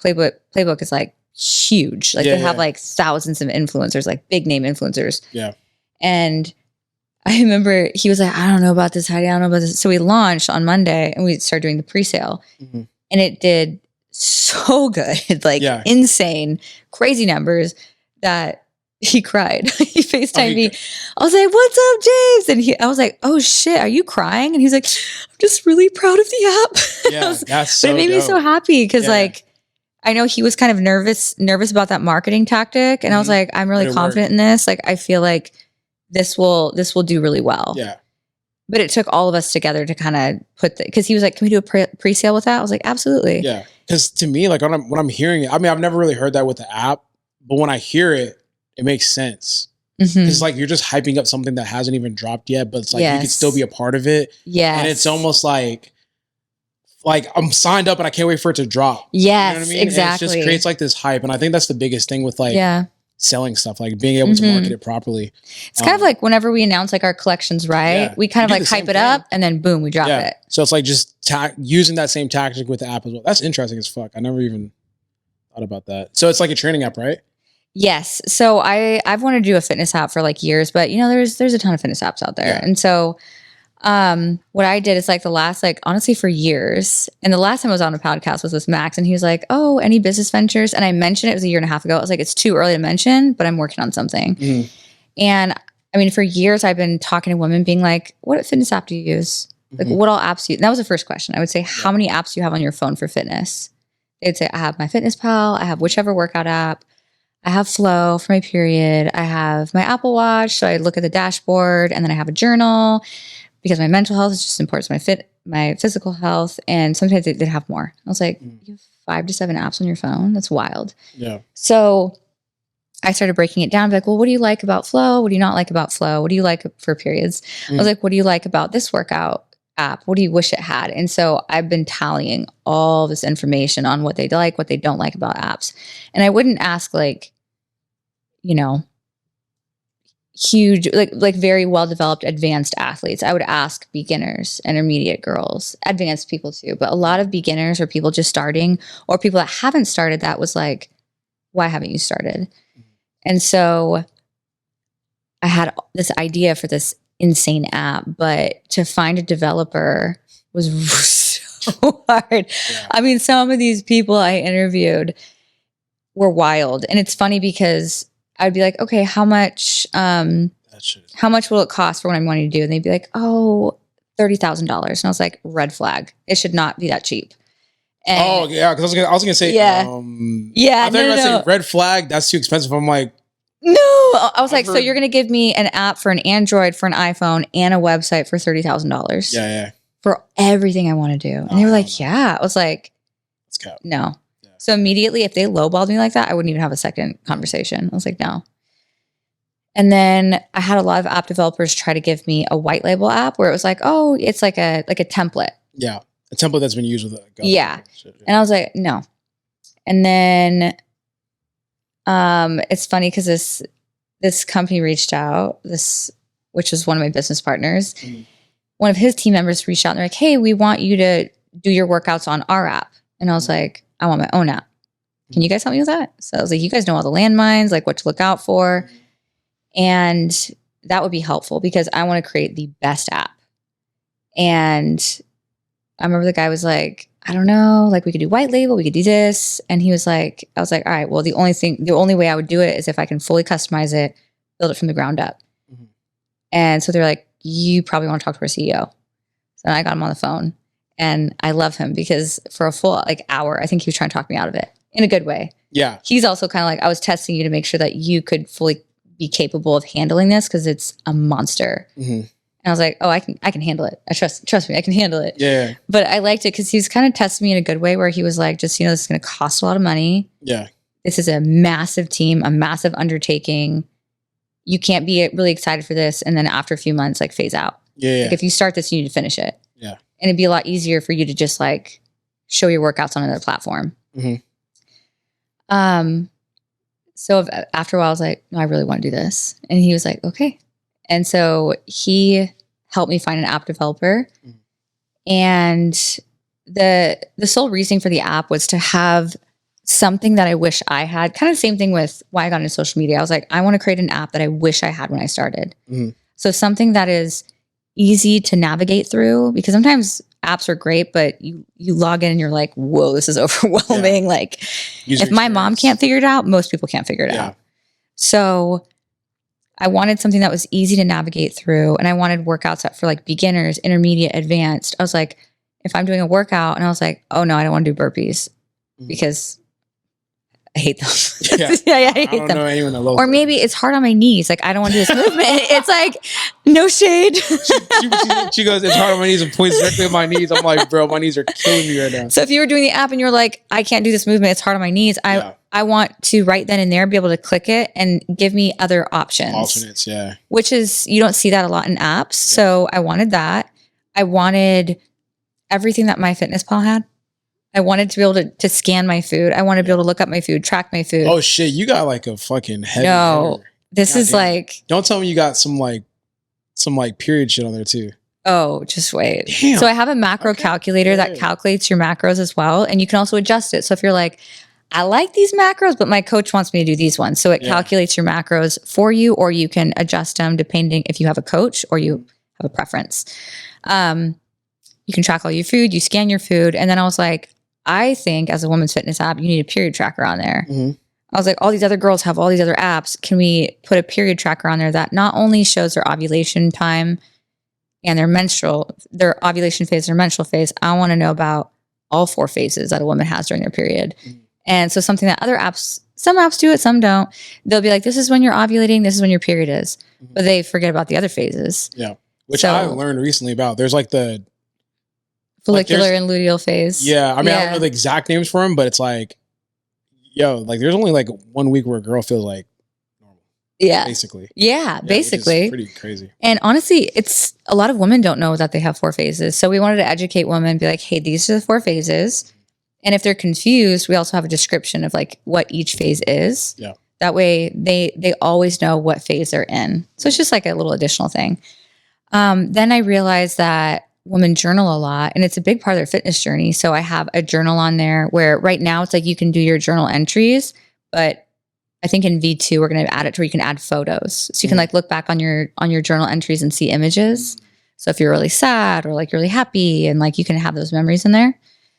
Then we have a water calculator, because that's another thing is people don't realize that, you know, when people are like drink a gallon of water a day, I'm like, I am 4'11", Yeah. That's 110 pounds. You want me to drink a gallon of Yeah. water a day? Maybe in Texas on a hot day, yes.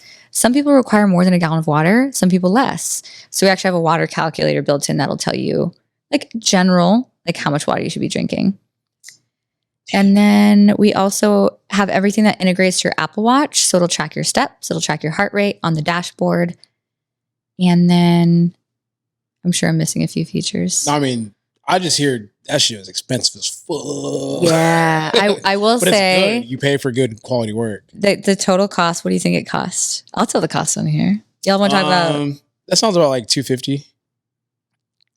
Yeah, I mean, I think For what? originally, so all in for all the production, everything I think cost about 700,000. Yeah, Oh, yeah. yeah.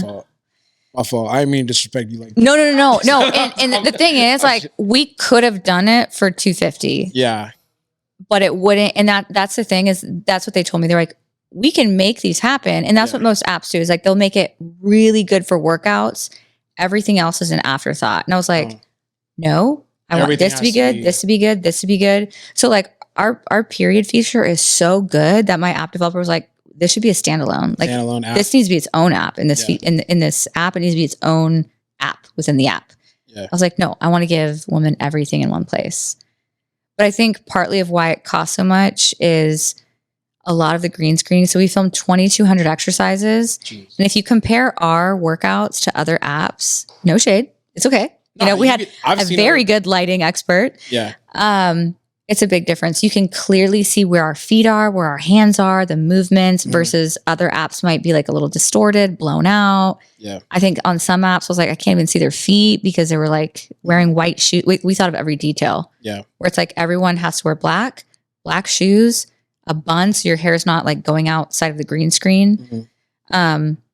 Like every T is crossed, every I was dotted. And God so damn. it cost a lot, but it was definitely worth it. That's how you flex. Yeah. Yeah. That's how you flex. You just Yeah. you don't casually drop it. Yeah. I mean, it was like 700. Yeah. You know? It could, the thing is like, we're still kind of, you know, he's had some fees here and there. So it could end up all in being a little bit more than that, but it's about 700K.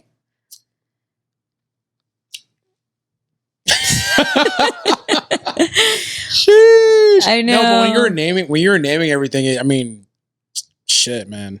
Yeah. So I could have done it for 250 if I didn't have all those other highlighted features. one particular thing, If I was and like, then, everything else workouts, is nutrition, cool. and maybe just me as a person. But I also wanted, which is really important for me, because inclusion is a big part of Buffbunny Collection, my brand. I was like, I don't want to do this app just me as a trainer. So there's actually 5 of us girls. Yeah.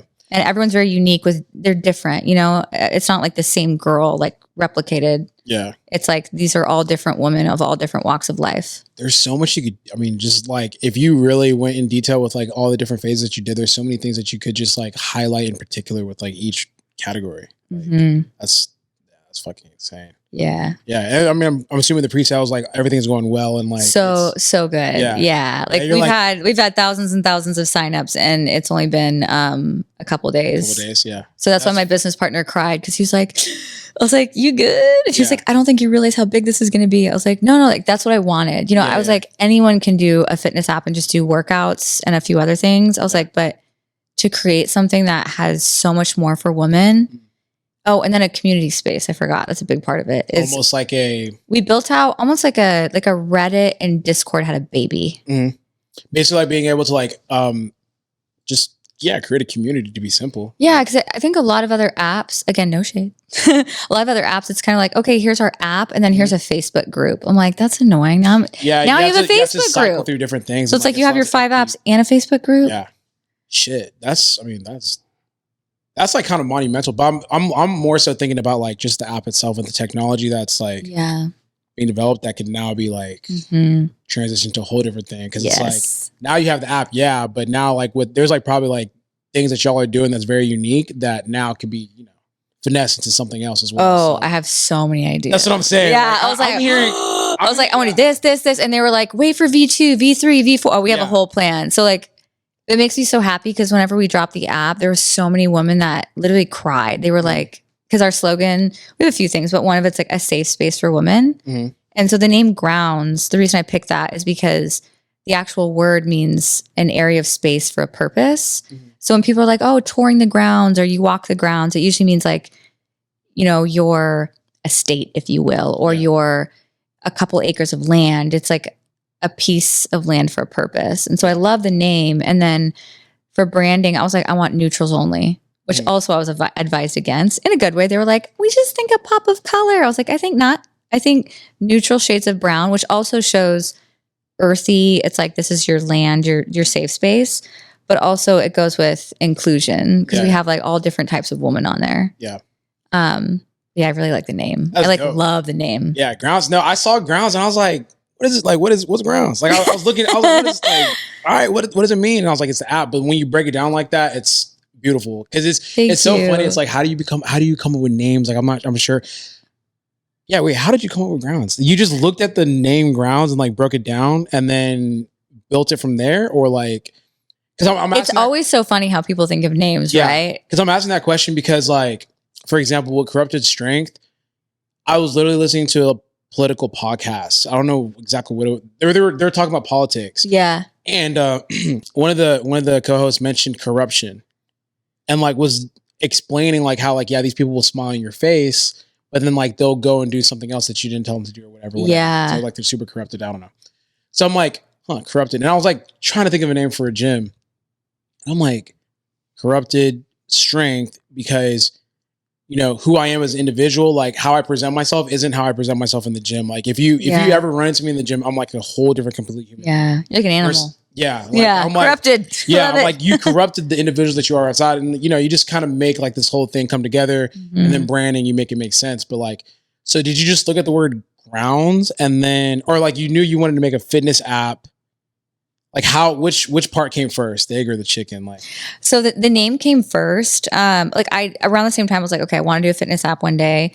And so this was actually like the name. I was trying to think of a name for like basics for Buffbunny Collection. I was like, okay, I want to do like a basics line. What am I going to call it? And there's like a bunch of basic words, like, there's nothing wrong with it. It's like basic or your foundation or this or that.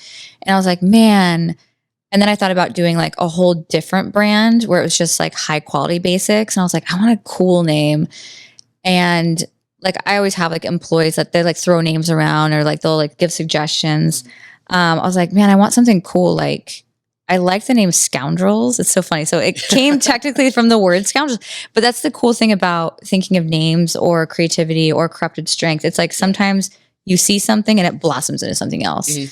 And And that's just how my brain works. I'm like a crazy creative. Yeah.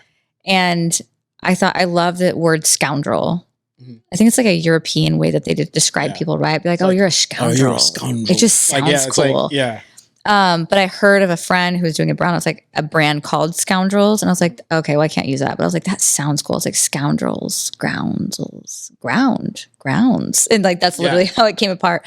And so I was like, grounds, I like that because I thought of, it made me think of when I went backpacking in Europe years ago and they'd be like, let's tour the grounds. And I thought that was such a cool looking, cool sounding word. Yeah, regal and like just like. Yeah. And so technically it's like, I always liked that word. And then I got it from the word scoundrels. I just like was thinking of different ways to say scoundrel. And then it just clicked. Yeah. No, it's interesting. Our brains work at this. Like I find something that I really like. Corrupted strength doesn't make sense like on the outside perspective, but I fell in love with it so much. I made it make sense. Yeah. Yeah. Yeah. I don't know. Like sometimes it's like a click, right? Yeah. It's not like you can research all you want online, but sometimes it's watching a music video or taking a walk in a park and it just hits you. Yeah. And then like, it's like, there's no going back. Like this is, I'm going to make this work like right here. Yeah. Yeah. Well, but I think my team had like, because like they were trying to think of names too. And so they all made lists and I was like, I think we had like one list somewhere of like a bunch of names, but grounds was like the only one that I suggested and the only one I liked. I was like, so when you know. I'd be like, it's almost like a challenge. It's like, make something better than this I can get married to. And then it's just like, nah, I'm still going with that. But it was so like starkly different because I think everyone was like suggesting names that were so classic. And then it was fitness, it was like fitness oriented. I'll have to find the list somewhere. It was like foundation. Oh, okay. Basic. Fundamental, grounds. It was like so starkly different that I was like, all right, like we want something like a hidden meaning, if that makes sense. Yeah. No, that makes sense. But that's dope. Congratulations. Thank you. So it's like cool. I love it so much. I'm so proud of it. I think by the time this podcast drops, it'll be the Monday that the Grounds app is like actually live. So so go sign up, guys. Yeah, go sign up. If there's two girls actually no, people are gonna be coming through with your following too. So like come through, buy or sign up for Grounds and thanks, Russ. Super dope. Russ said sign up for it. Russ said sign up for it, so do it. Is there any closing? You guys have any closing questions? Everything answered? Good. Is it good? Yeah. We just been like chatting it up. I love it. Yeah, this is fun. Like it's fun. The most fun podcast I've done. 3.5 with like the restroom break is probably like 3:15-ish or something like that. Oh shit. Oh my gosh. That's like the record then. Yeah. Holy. Wow. Yeah. I feel like we dropped some gems in here though, right? No, this was a good ass conversation. It didn't feel like almost 4 hours though. Like that's wild. Yeah, that's what I kind of like. Nice. Yeah. That's what I kind of like though, like just being able to kick it and have like a really solid, smooth conversation. Yeah, that's what makes fun podcasts. Sometimes it's too like proper. You're just kind of like I like sitting on chairs and like just kicking it because it's just like we're just touching base. But it's super interesting to like. This is once again I've known of you, but I've never like sat down and like actually been able to talk to you. Yeah, everything's been in passing. I know because we've known each other for so long. Yeah, but I just more so I see you. Hey, like hey, how's everything good? Yeah. So it's super cool to like learn like more about you, and it's like. Now, like when I see like your stuff on IG, I know exactly like what I'm looking at and who I'm looking at. And it's like a lot cooler now that I know like who you are as an individual. So thanks. Yeah, this was fun. I love what you're doing with your Better brand too. I have some girls in the office that are like obsessed. And really? Who's oh yeah. Yeah, I think I don't know if you know Mo. She's my executive assistant. She loves all the brands, but she's gotten some stuff from Better. Like honestly, she's my executive assistant. She's very quiet though. Okay. She's definitely like she's very shy and quiet, but she's a big fan. Oh yeah, big shout out to Mo. Is it still recording? Yeah, it's still recording. Shout out to Mo. Yeah, she's awesome though. Yeah, I would die without her. Yeah, shout out to Mo. Yeah, no, this is super cool, man. This is super cool. I think that's pretty much it. Yeah. So once again, you guys, if you want to get something for your girl, or if you're a girl that's watching this too, check out Buffbunny Collections. Also, the Grounds app. Heidi, do you have any lasting words or whatever? You don't have to. I would say, if you support both brands, Better and Buffbunny Collection, you could call it Better Bunny. Yeah, there you go. We do that with when people are Alphalete and Buffbunny Collection. They're like, oh, I'm wearing both brands. I'm like, Alpha Bunny. I love that. Yeah. Yeah, I think that's pretty much it. Thank you guys for tuning in to episode number 21 of the Better Take podcast. I'm your host, Russell, and that was Heidi. Catch you Thanks guys for in the next having me, one. y'all. Peace.